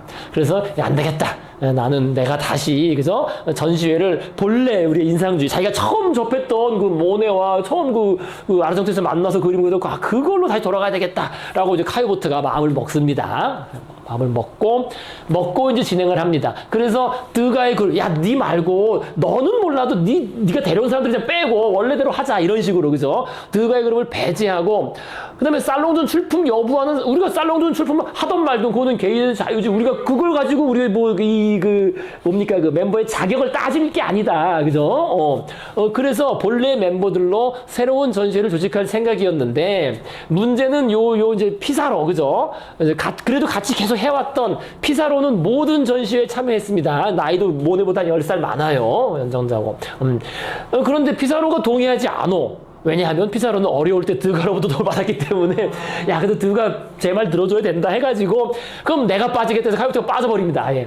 근데 카이부트가 빠져버리면 이게 물주가 빠지는 거잖아요. 물주가 빠지면 제대로 되지가 않겠죠. 그나마 뭐 회비를 평소에 내고 하는 게 있었다 그러지만 이건 뭐 드가가 주도하고 기획하고 또 이제 그 밑에서 실무를 해야 돼. 실무는 또 고객이 새로 신참이니까 그죠? 자기 사람이 아닌 또 고객들에게 참여해서 뭔가 해야 되니까 실무를 많이 했는데 고객도 이제 같이 일하다가 이제 학을 띈 거예요. 근데 결국에 이제 드가랑 이제 또 그래서 고객님 또 갈라서요. 드가랑 또. 자 그래서 드가가 주도하고 했지만은요 이건 뭐 어디 그냥 집에서 한 거야 아파트에서 이거 저런데 제대로 한 게 아니라 그래서 작가도 줄었고 여기서 또 갈라지죠. 또 둘로 갈라져 가지고 이제 그죠? 이 드가 파와 그죠? 드가가 아닌 파가 또 갈라져 분열돼서 또 싸우고 그죠? 제대로 되지 않고 그래서 전시회를 하긴 하지만은 뭐 별게 없다는 거. 어쨌든 근데 여기서 중요한 작품들이 요게 제일 중요한 작품이긴 해. 역사적으로는 물론 드가죠. 드가 거의 뭐 이거는 뭐 드가 단독전이라고 봐야 되는데요. 그죠? 드가와 드가의 그 무패거리들이니까. 근데 요 그림도 근데 가끔 나옵니다. 그 당시 그 카페 꽁세르 오늘날 뭐 밤무대 그죠? 밤무대 이런 카페에서 가수들이 노래하고 그런 거. 근데 요거 게이 노래라 그래서요. 그 당시 아주 유행했던 노래라고 합니다. 그래서 지금 이게 개 흉내 내는 거예요. 개 가수가 노래하면서 괜히 이러고 있는 게 아니라요. 개 흉내 내면서 그러니까 개의 관점에서 뭐를 이렇게 뭐 의인화해서 그런 노래겠죠. 저도 모릅니다. 어쨌든 뭐 찾아보면 또 나올 텐데 뭐 프랑스어로 찾아보면 나올 텐데 아직 프랑스어로 요거 안 찾아봐가지고 이거는 한번 다음번에 들어갈 때 한번 찾아보겠습니다. 어쨌든 요거 개 흉내내는 그런 그 당시 드가뿐만 아니라 뭐 마네더도 좋아했던 그런 노래라고 유행가라고 합니다. 그래서 밤무대 가수가 부르는 거. 그 다음에 요게 이제 또 아주 그 샌드시에서 난 충격을 가져온 그 작품이죠. 오늘날 관점에서 봤을 때는요. 그래서 전시회에서 가장 논란이 되었던 그래서 추함의 이상 아까도 말한 것처럼 정말 이 추하다. 왜냐면 대부분의 여자들은 못생겼기 때문에 나는 예쁘게 그릴 수가 없다라고 한 것처럼 그죠? 그 드가 있죠, 그죠? 부터 어떤 혁명은 조각의 혁명이다라고 극찬까지 이렇게 있는 실제 14세의 파리 발레단의 무용수를 이제 그 모델로 해서 제작한 그런 조각입니다. 밀랍 조각으로. 크게 논란이 나중에 드가 할 때 더 하도록 하겠습니다. 그래서 요 정도, 그 정도고요. 그다음에 이제 고갱이 이제 요 정도 작품을 고갱의 정말 초창기 작품이죠. 나중 작품하고 완전 다르죠. 근데 이런 것도 좀 리얼리스트적인 거예요. 그러니까 어떤 여신 이런 게 아니라 그냥 평범한 소녀가 자기 옷 그냥 수선하는 그래서 평범한 그냥 그런 그림을 그린. 그래서 여기 쓴 것처럼 조명등 당연히 전시 환경도 좋지 못했고 관람객도 적어서 흥행도 실패하고 뭐 수치도 불가합니다. 그래서 언론은 야 얘들 다 어디 갔냐? 인상파라고 하는데 인상파 그룹 애들 다 없잖아요. 모네 뭐 르누아르 다 카이보트도 없고 다 없잖아 해가지고 분열과 이탈자를 확인하면서 놀랍고 또는 야 이제 전혀 인상주의가 아니라면서 환호하는 이제 그 이상한 그 물감 뿌리는 애들 없어졌다 해가지고 환호하는 평도 있었다. 그다음에 드가 입성에 논란이 있었고 뭐 등등해서 이 정도 보시면 되겠습니다. 어쨌든 그래서 핵심은 인상주의적이라기보다는 리얼리즘적이었다. 대충 그 꼬르베식의 리얼리즘. 그러니까 상당히 정치색이 좀 있는 거죠. 나름 사람들한테는 그렇게 봐진 거예요. 그래서 그런 이미지가 남습니다. 그래서 인상주의자 쟤들은 반정부주의자들이다라는 그런 반정부 세력이다라는 그런 이미지를 남긴. 어쨌든 뭐 크게 성공하지 못한. 자, 그래서 6회 전시는 드가가 해서 했지만은 그래서 4, 5, 6이 결국엔 드가 쪽으로 다 기운 겁니다. 그래서 실제로 4, 5, 6은 그냥 리얼리스트 쪽이고 인상주의는 좀 많이 탈색된 그런 전시였기 때문에 이제 카이보트가 안 되겠다 해가지고 그래서 핵심적인 자금 뭐 이제 물주가 다시 한번 그죠? 우리 다시 한번 왜냐면 그 모내고 뭐고 어려운 걸 사정을 아니까요. 다시 한번 드가 그룹을 배제하고 진정한 인상주의 집단에 속한 사람들만 구성된 전시회를 계획을 합니다. 그래서 드가하고 담판을 한 거죠. 그래서 드가는 자기 그룹의 멤버들이 참여 없으면 근데 그럼 내가 빠지겠다 해가지고 이제 드가를 빼버리는 자기가 이제 빠지는 거 담판을 줘가지고 빠지고 그 다음에 또 이제 고갱도 이제 드가랑 같이 일해 보니까 안 되겠다 이런 거 아니겠어요? 그래서 카이보트에 동조하면서 드가 독주에 반대하면서 피사로 자기 스승을 끌어들여서 그죠? 모네도 동의하고 르누아르도 조건부 동의하고 르누아르는 이제 조건부는 아니고 이유가 여러 가지 아까 말씀드린 정치색을 빼야 된다. 우리는 정치하고 무관하다 그런 얘기를 합니다. 그다음에 세자는 출품하다가 어떤 며칠 불참을 하면서 몰래 살롱전에 출품하지만은 또 낙선하고요. 그런데 여기서는 이제 문제가 그래서 카이보트가 그래서 드가를 빼고 이제 그 원래 멤버들로만 이제 결국은 되는데 제 7회 전시회가 그래서 이제 진짜 인상주의 전시회가 돼. 정말 7회 전시회가 그런 의미에서. 근데 여기 이제 뒤랑뉘알이 개입을 합니다. 여기서 뒤랑뉘알이. 왜냐하면 뒤랑뉘알이 지금 창고에 이 맨입해 놓은 자기 그림들이 넘쳐나잖아요. 그죠? 인상주의 그림들이 넘치고 있었고, 이것도 자기가 나름 이렇게 자꾸 판매를 해야 되는데, 그죠? 가지고만 있는 게 아닙니다. 그죠? 계속 뭐, 수배, 세배 이렇게 판매를 하고 해야 되는데, 이게 안 팔리니까, 디랑들은 당연히 그 수요를 만들어내고, 판로를 개척해야 했습니다. 따라서 인상주의를 계속 알리고 홍보하는 전시회 중에 쇼케이스가 특히 이제 필요를 했습니다. 이때 특히 뒤랑들이 돈이 급해서요. 요때 82년도에. 자, 그래서 어쨌든 카이보트가 강력히 밀어붙이고 그래서 이제 드가를 빼고 그다음에 뒤랑뉘엘이 이거를 또 해야 되겠다 해가지고 그래서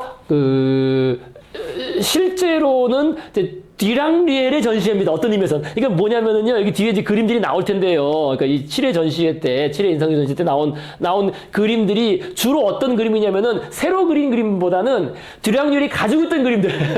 그게 쇼케이스지. 그래서 야, 좀 잘 된 거 좀 골라가지고 다시 한번 이렇게, 그죠? 그거 팔아야 되니까요. 그죠? 알리고 팔아야 되니까 항상 그런 게 있는 겁니다. 이제 패션쇼도 마찬가지. 패션쇼가 사실 그렇잖아요. 패션쇼가 뭐 그냥 보여주려고 하는 게 아니라 사실은 쇼케이스고 판매가 돼야 되잖아요. 똑같이. 그래서 제 7회 인상주의 전시회를 개최를 하게 됩니다. 그래서 드디어 이거 중요한 전시회입니다. 그래서 초창기 인상주의 전시회 가장 근접한 사실상 마지막 인상주의 전시회입니다. 그래서 8회 전시회를 이제 86년에 하는데 그거는 뭐 인상주의라고 볼 수가 없어요. 그것도 드가가 끼기도 하지만은요, 그때부터 뭐 전묘화 막 나오고 달라져요, 완전히. 그래서 달라지고 실제로 그러니까 1, 2, 3, 그 다음에 7, 그죠? 1, 2, 3이 전 인상주의고 4, 5, 6은 좀 이상했고 그 다음에 7, 요것이 제대로 된 인상주의 전시회다. 그래서 나름 살롱에서 하잖아요. 살롱에서 이게 그래서 제대로 하니까 그죠? 그래서 작가는 당연히 줄었어요. 다 이제 짜잘한 그 처벌을 쓰니까. 그래서 클로드 모네 다시 그죠? 르누아르, 그다음에 카유보트, 크리스토프 베르트 모리조 초창기 멤버, 알프레드 시슬리, 카미우 피사로, 폴 고갱 등등이 껴가지고 딱 9명만 참여를 해서 그 뒤랑렬이 가지고 있던 작품을 위주로 이렇게 전시를 합니다. 그래서 당연히 흥행과 비평 모두 아주 성공적인 것으로 여겨졌습니다. 근데 이게 좀 자화자찬일 수도 있긴 해요. 왜냐하면은 언론은 이전보다 훨씬 덜 공격적이었고 호평도 많았으며 몇몇 새로운 구매자도 나타났다. 그죠? 근데 이게 단순히 뒤랑뉘엘의 힘만은 아니라는 겁니다. 아까도 말씀드린 것처럼 이미 그 경쟁자가 야 나도 저거 몇 개 좀 사놔야 되는 거 아니야? 왜냐면 이게 그 코인 일종의 코인이거든요. 그러니까 이 좀 매술 그죠? 아까 저로도 뿌띠라는 다른 경쟁자 등등이 눈여겨 봤던 거지. 그러니까 다른 사람들도 사니까 야 그럼 나도 좀 사놓을까 쌀 때 좀 사놓을까 혹시 모르니까 이게 사실 이런 거예요. 이런 느낌. 그렇게 보시면 돼요. 투자 상품이니까요. 그래서 어쨌든 성공적이었습니다. 물론 지난번에 우리 말씀드렸던 것처럼 항상 악평을 늘어놓던 인상주의 하면 항상 쟤들 물감통 던진다 이런 식으로 악평을 늘어놓던 비평가 알베르 울프 요 때문에 그때 그 결투 얘기 나왔었습니다. 그죠? 울프조차도 호평하면서 주변에 추천했다고 합니다. 근데 이거는 뒤랑뉘엘이 언론에 이제 손을 쓴 거다라고 그렇잖아요. 이거 지금 자기가 그림을 팔아야 되는 거거든요. 그죠? 자기도 돈이 급해서 그림을 팔아야 되는데 그러니까 언론에 찔러주면서 해가지고 한 것으로 이제 말해지고 있습니다. 갑자기 뭐 좋아졌을 리는 없죠. 하지만 어쨌든 나름 그래서 성공적이었고 오늘 딱 봤을 때 야 그림들도 참 다 그래요 벌써 제대로 된 인상주의를 알 수 있어요. 그래서 7회 인상주의 전시회 주요 작품들. 그래서 우리가 그동안 피사로는 그래서 까미우 피사로는 1회부터 8회까지 다 참여한 유일한 사람입니다. 전시회에. 피사로. 나이도 제일 많고요. 1930년생으로 나이도 제일 많고 모네보다 10살이로 제일 많고. 작품들이 주요 작품이 우리가 피사로 하면은 기억나는 게 요거를 보시면 좀 조금 더 하실 거예요. 요거. 거기 있는 거 207페이지. 이 파리 거리를 그린 그림들이 유명해요. 많아요. 파리 거리를 그린 게 피사로가. 요건 이탈리아 거리인데요. 이탈리아 거리 말고 파리 그 몽마르트르 대로를 그린 그림들이 뭐 수십 개가 됩니다. 그게 아주 이런 식의 전형적인 인상주의 그 도시 거리 그림. 요게 이제 피사로 그림입니다. 여기 그림 피사로가 요렇게 그린 그림들이 많아요. 그죠? 전형적인 인상주의적인 사람 표현이나 이런 게, 그죠? 그 당시 파리를, 그 모네식의 연작으로 몽마르트 거리, 똑같은 거리를, 겨울 또는 뭐 아침, 뭐 한낮, 뭐 다양한, 채광 조건에서 그림을 그린 거로 유명합니다. 유명한데, 근데 요 그림도 많이 유명하게 나오는 그림입니다. 요때 전시된 거예요. 근데 그 그림은 좀 후기, 나중에 나오는 그림이고요. 요때는 요런 그림들. 그래서 요것도 좀 특이한 게 있다. 인상주의적인 게 왜 그러겠습니까, 요것도? 그죠? 막 녹색이 있죠. 그죠? 이 살이, 그죠? 아까 우리 르누아르, 그죠? 이 누드에 막 왜 썩은 신체처럼 푸르댕댕하냐. 근데 이게 벌써 그죠? 그런 게 드러나죠. 그죠? 단순히 살색 정도가 아니라, 그죠? 빛이 비친 그런 색깔들. 그다음에 밀짚 모자. 그래서 요거를 보고 나중에 반 고흐가 밀짚 모자를 쓴 자화상도 그리고 그러는 거예요. 다 요런 거를 다 봤기 때문에 그냥 막 그리는 게 아닙니다. 다 본 게 있어야 그 이미지에 따라서 뭔가 다 그리게 돼 있는 겁니다. 그럼 요것도 참 독특한 그림이에요. 일단 독특한 게 뭡니까? 이 대각선 구도. 그죠? 여기 좀 독특해요. 그죠? 그죠? 이게 절묘하죠. 그죠? 담을 놔두고서 피사로는 시골에 살았습니다. 시골에 내려가 살았는데 돈이 없어가지고.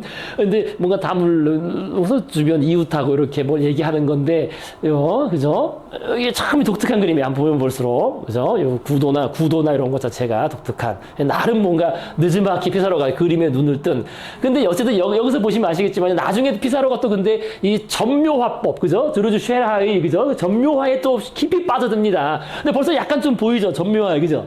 그죠? 점묘화적인, 그죠? 조금 더 모네보다는 붓질을 더 좀 짧게 끊어서, 그죠? 좀 더 짧죠, 그죠? 좀 다르죠? 그런 특징이 보입니다. 그죠? 모네의 그 라그르니랑도 다르게 더 짧게 끊어서 더 아예 나중에 점으로 가버린 겁니다. 점묘화에 심취하게 될 그런 여지가 좀 보이는. 그래서 요것도 아주 유명한 그런 작품들입니다. 피사로 하면은요, 일단 파리 거리 그림, 그 다음에 요 그림, 이게 나오는 그림입니다. 자, 그래서 요게 7회 전시회 나왔고, 또 그 다음에 또 우리가 많이 정말 익숙한 르누아르의 뭐 이런 유명한 거, 이거 말고도 많은 유명한 그림이 다 7회 인상주의 전시회에 나오는 그림들입니다. 그래서 정말 르누아르 저기죠, 그죠? 이 여성 그림, 그죠? 이 자매, 나이가 좀 차이 나는 물론 실제 자매는 아닙니다. 모델을 그린 건데요. 또 자매라는 그런 그림. 정말 르누아르적인, 그 다음에 이렇게 그죠? 사람들이 흥겹게 하는 어떤 인상, 그린 그런 그림들. 르누아르. 뭐, 나중에 또 다시 르누아르 할 때 잠깐 다시 또 보시겠고, 이런 거 상세하게 그때 보시겠고요. 자, 그래서 어쨌든 유명한 그림들이 다 나온 거 있죠. 7회 전시회. 그래서 1, 2, 3, 그 다음에 7회. 그 다음에 또, 이게 또 이제 모네는 또, 그러니까 르누아르는 딱 봐도 사람을 그리잖아요. 사람을, 그죠? 르누아르는 사람을 그리고, 초상화를 그리고 주로 그러는데, 모네는 사람보다는 그 사물 자체 풍경. 그래서, 요거는, 그죠? 센 강의 어떤 일몰, 겨울 효과. 그죠? 인상 해돋이와 비슷한 그림을 한 번 더 그린 거죠. 그죠? 정말 비슷하죠. 그죠? 그런 그림을 그죠? 좀 더 그죠? 좀 더 느린 것 같죠? 그죠? 그죠? 좀 요런 표현이나 이런 게, 그죠? 라든지, 뭐, 요런 그림도 있고요. 그 다음에 요거는 우리가 나중에 또, 당연히 이런 거를 보고서, 빈센트 반 고흐의 해바라기랑 또 비교해 볼 필요가 있습니다. 그죠? 비슷하면서도 또 다르죠. 그죠? 그죠? 고흐. 그러니까 딱 봤을 때, 고흐 같은데, 아니네, 좀, 그죠? 뭔가, 그죠? 뭐라고 좀 말하기는 그렇지만, 어쨌든, 모네의 해바라기, 유명한 해바라기 그림입니다. 모네. 그래서 이런 그림들. 자, 그 다음에요, 또, 고갱이 이제 뭔가 초창기 조금 벗어나는, 나중에 고갱이 이런 풍이거든요. 다 사람 얼굴이 되는 게. 좀 나중에 좀 보시면 아시겠지만요. 고갱. 그래서 고갱의 어떤 그 자신의 스타일이 조금 여기서 보이는 그런 그림이 처음으로 등장을 합니다. 그래서 고갱도 이후에 유명한 작가가 되니까 요때만 해도 아직은 뭐 별게 없는데요. 그래서 그런 그 고갱 스타일이 조금 드러난다. 어쨌든 이런 게 좀 인상주의적이긴 해요. 그죠? 이렇게. 그죠? 그 원색으로, 그죠? 이렇게 그 색채 분할법을 쓰려고 했던 그런, 흔적은 그런데 약간 세잔 같기도 하고, 그죠? 어떤 그런 게 다 드러난. 하지만 결국에 자기가 독창적인 스타일을 이제 개척을 하죠. 자, 고갱. 그 다음에 이제 카유보트는 이 발코니의 남자를 아주 여러 번 그립니다. 그래서 실제로 비싸게도 팔려요. 나중에 오늘 최근에 비싸게도 팔렸습니다. 근데 발코니도 오늘 우리는 너무나 익숙한데 아파트 뭐 다 베란다가 있으니까요. 베란다, 발코니 하는데 근데 발코니라는 것도 이거 얼마 안 된 거예요. 그죠? 옛날에 우리 1층 집 살 때는 발코니가 어디 1층 집엔 발코니가 있을 수가 없죠.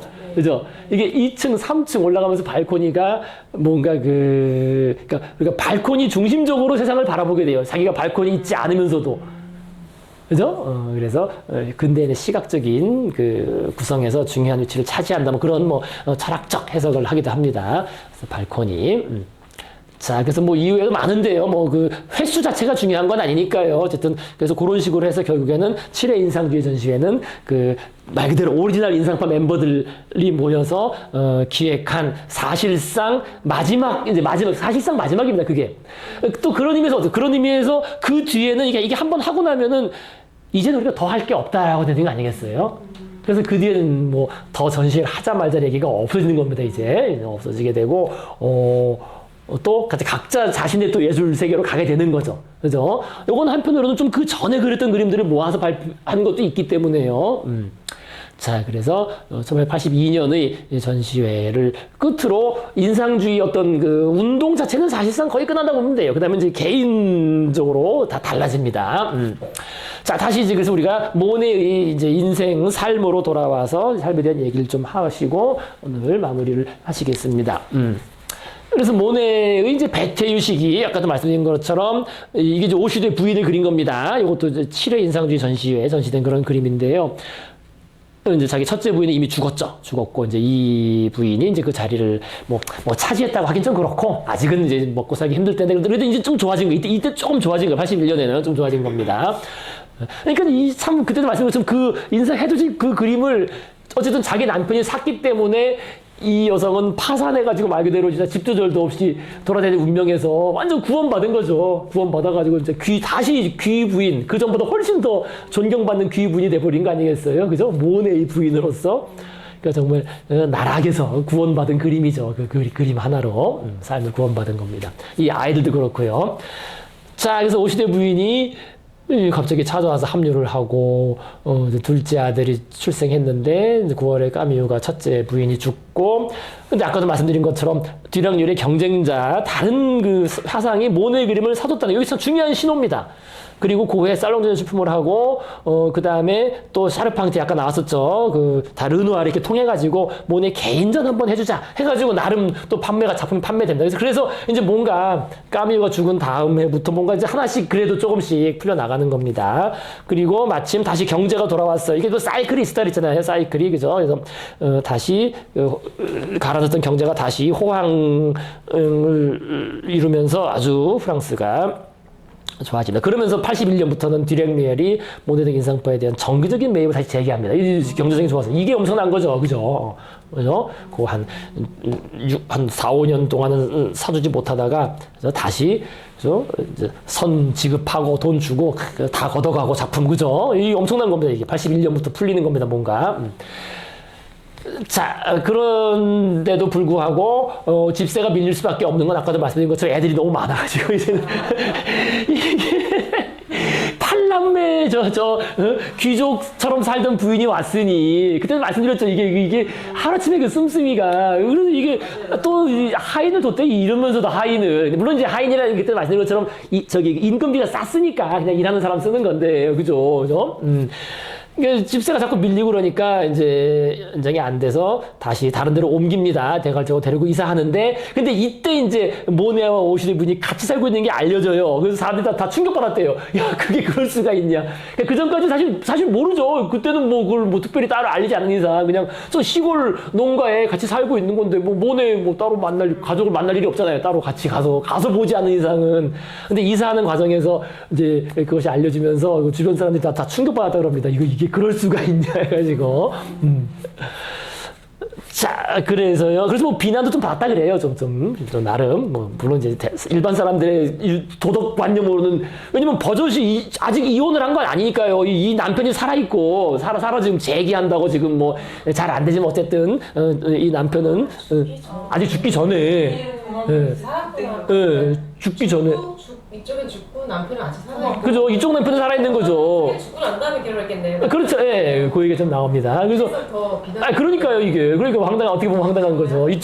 그죠? 이쪽 아내는 죽었는데, 여기 같이 애들 데리고 다 살고 있고, 저 남편은 따로, 뭐 재기한다고 어쩌고 바등바등 거리고 있고, 뭐, 그런데 이제 그게 알려지면서, 이거 무슨 아침 드라마냐, 이게 지금. 예. 근데 저 집에 큰애는 좀 컸을 거 아니에요. 약간 그런. 그러니까 이제 그게 좀 그렇게 돼요. 그래서 이제 큰 딸 같은 경우 이제 그런데 어쨌든 이게 나옵니다. 그래서 고해 그래서 옮겨가고 그 다음에 어쨌든 요때는 계속 그 주량유열이 사줄 때니까 사줘서 좋았는데 7회 인상주의 전시회도 나름 성공적으로 하고 또 개인전도 하고 어쩌고 됐는데. 이게 또 다시 또 어려움이 생기는 게, 이 주거리은행이 파산하면서, 뒤량류열의 주거리은행이죠. 파산하고 나면 자기가 맡겼던 게 돈이 또 자금이 경직되는 거 아니겠어요? 그래서 부분 파산해서 정기적인 매입, 그러니까 사주긴 사줬는데, 이제 정기적인 매입을 해서 해준 게 아니라는 거예요. 할 수가 없게 되는 상황이 또 어려운 상황이 된 겁니다. 어려운 상황이 되면서, 근데 오히려 그것이 뭡니까. 전화위복이 된 거라고 해야 되나요? 요게, 뭐 이게 다 읽으실 필요 없지만은요. 아까 나왔던 조르주 푸티라는 사람이 사실 요거 때문에 유명해요. 요게. 그러니까 요게 쌀롱전이 이게 말이 많았잖아요. 낙선자들이 하도 이제 난리치니까 니들 저거 문화 권력으로서 자기들 친한 사람만 되고 이러니까 말이 많았기 때문에 그래서 쌀롱전을 아카데미가 관장하는 데에서 이제 넘겨요. 81년도에 프랑스 미술가 협회로 넘깁니다. 근데 물론 넘겼다고 해도 그 미술가 협회장이나 뭐나 이거 다 이제 아카데미 출신들이잖아요. 그래서 영향력은 유지가 되지만 어쨌든 이게 넘어갑니다. 명목상으로 그럼 니들이 그러니까 미술가들 니들 스스로 조직해서 스스로 심사하고 그죠? 그러니까 국가가 뭐 이제 심사하는 게 아니라 니들이 하라 해가지고 이제 넘기는 겁니다. 미술가 협회로 나름 민주화가 되는 거예요. 나름 그죠? 나름 민주화가 되는 건데 문제는 그렇게 되고 나면은 그림값에 문제가 생기죠. 왜냐면은 미술 시장에서 살롱전이 권위화하게 되는 거거든요. 야, 그럼 미술가 협회에서 지들이 그냥 다 해주는 거니까, 이거 뭐, 그죠? 그전에는 그래도 국가가 엄격하게, 이게 딱 되고 나면은, 나름 국가가 인증받은 작품들이 비싸게 팔리는 건데, 그죠? 가치가 매겨지는 건데, 이제는 뭐 협회에서 지들이 그냥 다, 그래서 협회에서도 그렇게 합니다. 아예 이제는 경쟁 부분, 비경쟁 부분이 또 있어요. 왜 그런 거 있잖아요. 그죠? 우리 영화상에서도 비경쟁 부분 같은 거 있잖아요. 그죠? 그러니까, 비경쟁 부분 해가지고 뭐 다 전시해주니까 이거 뭐 그래서 그런 문제가 생기면 살롱전이 권위가 하락해요. 이때부터 슬슬 물론 그래도 아카데미란 측면에서 그 계보 사람들이 주관을 하기 때문에 저거 되지만은요. 그런데 요 틈을 노린 게 조르주 푸티 요 당시 자기가 맡았을 때 20대 자기 아버지 걸 받은 거, 아버지 사업을 받아가지고 아주 야망찬 그런 젊은 감각의 그런 사람이었습니다. 그래서 여기 쓴 것처럼 뿌띠는 뛰어난 세일즈, 그럼 우리가 국제전을 개최한다는 거예요. 자기가 사설 국제전, 그죠? 엑스포지시온 나치오날레 데 뻥치요, 그죠? 그러니까 그죠? 회화의 국제전을 자기하고 또 자기 또 다른 화상, 드니트라 화상하고, 야, 우리끼리 한번 하자 해가지고, 이게 근데 어떻게 됩니까? 오히려 살롱전보다 더 화려 거창한 전시 방식으로, 그죠? 그러니까 소량으로, 왜냐면 소량이 돼야만 이게 더 중요한 거예요. 그죠? 커트를 해야 된다는 거지, 사실은. 이게 지금, 이렇게 살롱전이 협회로 넘어갔다는 거는 커트되는 게 없다는 거잖아요. 그죠? 그러니까 문호를 넓힌다는 거는 미술가들한테는 좋은 일이지만 사실 어떤 의미에서는 나쁜 일이기도 해요. 이게 항상 그죠? 동전의 양면이죠. 그죠? 그죠? 다 할 수 있지만 다 거지가 되는 거지, 다. 그죠? 그러니까 오히려 우리가 선별한 작품만, 그죠? 아주 소수의 작품만 고급진 방식으로 자신들의 그 살롱에서 화려거창하게 딱 전시한다. 그러니까 오히려 부르주아 고객들은 여기에 당연히 여기에 반응하는 거겠죠. 그죠? 야, 너 거기 가봤냐? 이제 살롱전 그거는 개나 소나 다 하는 거고, 나는 이쪽 간다 해가지고 이게 또 한 십몇 년 동안 또 전성기를 맞아요. 요때부터 해서. 82년부터, 그죠? 82년부터 계속 매년 할 때마다, 야, 거기에 뿌띠가, 이제 사실 이제 이 뿌띠하고 요 드니티는 요 사람 자기들이 이제 잘 팔릴 그림들만 하는 건데, 어쨌든 그렇습니다. 그래서 요게 이제 중요한 또 시장에서 변화가 생기는 거예요, 나름. 그러니까 이제 뒤랑 누에르 뒤처지는 거지. 뒤처져가지고 자기 인상주의 작가들만 붙잡고 있다가 안 되니까 야 그럼 나 어떡하냐. 그래서 개인전으로 맞서고 하는데 이제 결국 실패를 못하고 그래서 이제 뒤랑 누에르는 이게 안 되니까 그럼 난 아예 그냥 직접 나가야 되겠다 해가지고 런던, 뉴욕으로 나가는 겁니다. 나간 이유가 그냥 나간 게 아니라 여기서 이 경쟁이 안 돼서 여기서 그죠? 프랑스에서의 경쟁에서 지는 바람에 이제 해외 시장으로, 그죠? 해외 시장으로 그냥 런던, 뉴욕으로 나갔는데, 런던에서는 실패했는데, 뉴욕에서는 성공을, 뉴욕에서, 나름. 그래서 좀 이제 풀려나가는 겁니다, 조금. 자, 일단 그렇게만 아시면 되겠고요. 자, 그래서, 좀 전에 우리 보셨던 것처럼, 다시 어떻게, 모네의 삶, 빨리 하고 마무리하죠. 그래서 모네가 힘들게, 그렇게 베트에 살다가 푸아슈로 잠깐 옮겼다고 해서, 여기서 잠깐 삽니다. 한 1년 좀 넘게 살다가, 이제 애들도 크고 또 애들도 다닐 학교 공립학교가 있어야 되고 애들이 크잖아요. 이제 점점 어릴 때는 뭐 같은 방에 자들은 점점 크니까 여자애들도 넷이나 되고 하니까 이제 더 큰 집이 필요하다 해가지고 그러면 당연히 더 멀리 가야 되겠죠. 그래서 큰 시골 농가를 빌려가지고 이주를 합니다. 그게 이제 지베른이라는 곳에 결국 정착을 합니다. 그래서 모네는 4월 29일 모네는 파리와 노르망디를 오가면서 보아두었던 지베른이가 그 중간쯤에 그죠. 그러니까 지금 서울에서 한 안성쯤 거리라고 보시면 됩니다. 그죠? 파리에서 지베르니는 서울에서 안성 정도 거리에 있는, 물론 옛날에는 그냥 시골 그냥 농가였죠. 농가를 나중에 좀 그래도 개축한 겁니다. 지베르니의 정원 허건에서부터 좀 딸린 농가를 임대해서 이주한다. 근데 이때만 해도 약간 결국 자금 사정이 좀 좋아진 거예요. 나름 돈이 정기적으로 좀 들어오고 작품도 팔리고 하는 바람에 좋아진 겁니다. 그런데 이제 이사한 다음 날 이제 마네가 또 죽습니다. 그죠? 29일 4월 30일에 마네가 사망해서 마네의 장례식에 참석을 하고요. 근데 이제 마네의 마지막 말도 근데 재밌어요. 이게 마지막 말이고 남아있는 기록입니다. 저 친구는 건강이 좋구만 하고 죽었대요. 알렉산드르 카바넬, 아까 아카데미다가, 그러니까, 이 마네도 그렇게 계속 마네는 자기 이거 참여 안 하고 계속 살롱전 했잖아요. 그래서 이 카바넬의 명성을, 그 정도의 명성을 얻으려고 했는데 그걸 못하고 죽은 거잖아요. 그죠? 이 말을 하고 죽었다고 합니다. 죽을 때도. 자, 그래서 오늘날 어쨌든 이 모네 지베르니는 아주 유명한 중요 관광지 중에 하나로 이렇게 잘 꾸며져 있습니다. 모네 지베르니 집. 그래서 이런 식으로 뭐 여행도 하고 또 이렇게 저로서 뿌띠 화랑에서 그림을 자꾸 사주니까 딱 많이 안 하잖아요. 그래서 딱 10개 이런 식으로 소수, 그죠? 그래서 나중에 성공을 거둡니다. 그죠? 이거 돈을 벌게 되는 거죠. 또 그리고 또 뒤랑 리얼이 자기 그림 가지고 뉴욕 가가지고 인상주 전시를 하는 이게 또 의외 예상외로 성공을 거둬요. 뉴욕 미국에서 반응이 좋았어요. 반응이 좋아가지고 또 네덜란드 여행하면서 튤립도 그리고 근데 또 그 그림을 저도 뿌띠 화랑에서 개최된 5회 국제전에서 그죠? 이 튤립 그림이 또 상당히 고가에 또 팔렸다고 합니다. 이제 뭔가 이제 80년, 82년 지베르니로 옮긴부터 더 잘 풀려 나가는 겁니다. 자, 그래서 모네의 가족사 조금만 얘기하시고, 아유, 시간 다 됐지 벌써. 조금 얘기가 마무리하시고. 그래서 지베르니로 옮긴 이후 모네의 경제 상황은 정말 빠르게 좋아진 거. 참 이게 첫째 부인은 참 아까 참 그렇습니다. 그래서 화가로서의 평판도 높아졌고요. 무엇보다도 이게 또 중요합니다. 심리적으로 조용하고 안정된 상태에서 작품을 완성할 힘과 여유를 이제 드디어 그죠 가지게 된 겁니다.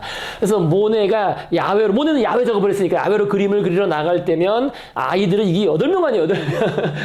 먹을 거 챙기고 물감통을 들고 수레를 빌면서 여기 물론 이게 엄청 가정의 행복이죠 말 그대로. 지베르니 초창기 엄청 행복한 이 넓은 집에서 그죠 이렇게 모네 오늘날 꾸며진 그런 모네 집입니다. 근데 하지만 모든 일이 모네가 바라던 대로 풀렸던 것은 아니었다. 특히 가족사. 오늘 뭐 가족사 다 못하시겠네요. 근데 간단히 얘기만 뭐 하고 다음 시간에 이야기하시겠습니다. 가족사 이게 마음대로 안 되죠, 근데. 뭔가 잘 돼서 될 것 같은데 가족사 마음. 근데 이게 자식이 8명이나 있고 이러니까 이게 이제 복잡하게 되는 거예요. 이게 복잡하게 되는 겁니다. 그래서 8명 사진이 남아있는 다 찍은 사진은 이거밖에 없더라고요. 아무리 쳐다봐도. 그래서 이렇게 그러니까 요게 이제 모네입니다. 서 있는 게 수염난, 그죠? 클로드 모네. 그 다음에 요게 그 두 번째 부인. 이제 좀 나이가 들어서 조금, 이제 살이 좀 쪘죠.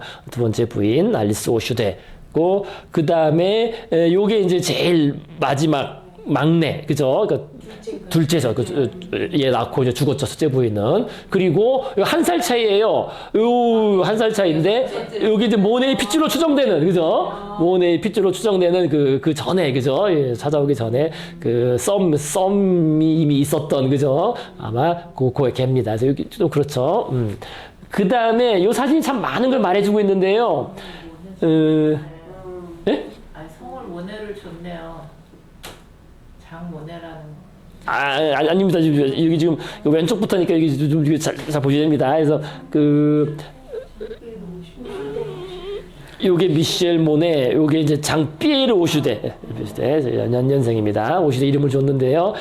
사실은 뭐 모네 핏줄이 거의 뭐. 자, 그 다음에요. 여기서 딱 봐도 벌써 이 사진이 딱 드러나요. 사진에서도 딱 보면 그 장녀가 누굴까요? 장녀, 가장 큰 장녀. 딱 봐도 드러나죠. 이 장녀겠죠, 장녀, 그죠? 거의 이게 나름 권력 관계가 드러나는 거예요. 사진을 서도 그게 딱 있어요. 그냥 막 쓰는 게 아니에요, 그죠? 이게 제일 막내 딱 앞에 앉은 거고, 그죠? 그다음에 아버지는 뒤에 딱 쓴 거고, 엄마는 그 앞에 쓴 거고, 그다음에 제일 어린 거니까 얘가 이제 더 어리니까 이제 그 밑에 쓴 거고. 근데 이게 아까도 말씀드린 것처럼 장녀가 사실은 많은 일을 했겠죠. 집안 살림이니 뭐니, 물론 이 엄마도 이제 그죠? 애도 보고 했겠지만은 당연히 애를 보는 것도 그렇고 장녀입니다. 그죠? 예, 장녀고, 장녀. 그 다음에 이게 이제 셋째 딸이에요. 제일 세련돼 보이죠? 셋째 딸, 셋째 딸, 제일 세련되는 셋째 딸, 시자노 시대 셋째 딸. 그 다음에 이게 이제 둘째 딸. 그죠? 둘째 딸, 이건 넷째 딸. 그래서 딱 봐도 넷째 딸은 그냥 평범하게 살았겠죠, 나중에. 그죠? 평범하게 그냥, 가족들하고 살다 평범하게 나가서 살았고, 셋째 딸, 장녀. 둘째 딸인데, 이 옆에 앉은 사람이 이게 이 모네의 첫째 아들이에요. 좀 남자들은 이제 수염기로 해서 살짝 헷갈리죠, 그죠? 그리고 저 뒤에 있는 거는 이제 먼저 남편이 낳은 이제 아들인 겁니다. 그러니까 여기 나오죠? 어디 갔어요, 그죠? 어디 갔어? 그죠? 어디 갔어? 자크 오슈데, 그죠? 자크 오슈데, 먼저 번 오슈데의 아들이고, 아들이니까 아무래도 제일 멀리 뒤에 있는 거죠, 그죠? 근데 여기 둘이 앉아있잖아요, 둘이 붙어있잖아요. 그러니까 이 여성은 모네랑 가깝게 따서 이제 이게 나름 권력 관계나 권력 관계라고 하기보다 그냥 관계가 이게 딱 드러나는 거예요. 그러니까 사실상 조수 역할을 했습니다. 조수 역할. 둘째가요? 그러니까 둘째가 그나마 둘째가 나머지는 그림에 관심이 없었는데 제일 나중에 화으로 그림을 그렸고요. 조수 역할을 했고. 근데 문제는 그 옆에 이 장모네가 앉아 있잖아요. 아니지, 아들. 이 첫째 아들, 둘째 아들, 그죠? 첫째 아들이 좀 나이가 좀 차이가 납니다. 그래서 나중에 어떻게 되냐? 둘이 결혼을 해요. 그러니까 이게 새아버지가 시아버지가 된 거고, 새어머니가 장모님이 된 거지. 어떻게 그렇게 할 수 있지? 이게 핏줄이 다르니까 그래서 이 얘기는 다 안 하시겠는데 이게 지금 이 뒤가 이게 간단치가 않아. 이게 지금 이게 간단치가 않은 게 가족사가 이게 모든 일이 풀렸던 대로 정도가 아니라 이게 이렇게 돼가지고 아주 골치 아픕니다 이거. 그래서 이게 예? 결혼을 했다니까요. 정식적으로. 그러니까 이상한 거야. 결혼했는데 그것도 가족 관계인데. 결혼한 거예요. 네, 결혼한 거예요. 이상해. 법에는 유명을 안 하면 가족이 안. 그래? 법적으로는 입양을 안 하면 모네도 정식 결혼을 하고. 정식 결혼했어요. 예, 정식 결혼. 나중에 정식 결혼했고. 근데 그 아들 예. 그래서 이제 뭐 제목만 간단히 보시면요, 이게 아버지가 꿈에로 들어가나 보다. 예, 예. 그래서 그러죠. 그래서 자, 그래서 이게 지금 애시되고 죽고 정식 결혼을 하고 셋째 딸 시잔도 다른 어떤 사람하고 요 다음 시간에 결혼을 했는데 반복되는 운명 비극적입니다. 근데 뭐 그 됐고요, 그거 됐고 어쨌든 한 번 사이는 영원한 사이에서 첫째 사이가 셋째 사이가 또 됩니다. 셋째 사이가 돼? 그 아까 셋째랑 저 미국인 이 미국인이 그죠 결혼을 하는데 그죠. 첫째가 재혼한 건가? 그러니까 이 셋째 딸이 제일 이쁘고 딱 그 미국인이 반해서 결혼을 하는데 일찍 죽어요. 죽고 나니까 또 큰 장녀랑 또 결혼을 해. 그래서 셋째 사이가 첫째 사이가 다시 되는 거고 여기 그 새아버지가 새어머니가 되고 아니 시아버지가 되고 그죠? 새어머니가 장모님이 되는 그런 참 희한한 일이 가족사에 발생을 하면서도 또 비극적인 또 일까지 같이 이렇게 얽혀 있습니다. 그 얘기는 다음 시간에 이어서 하시겠습니다.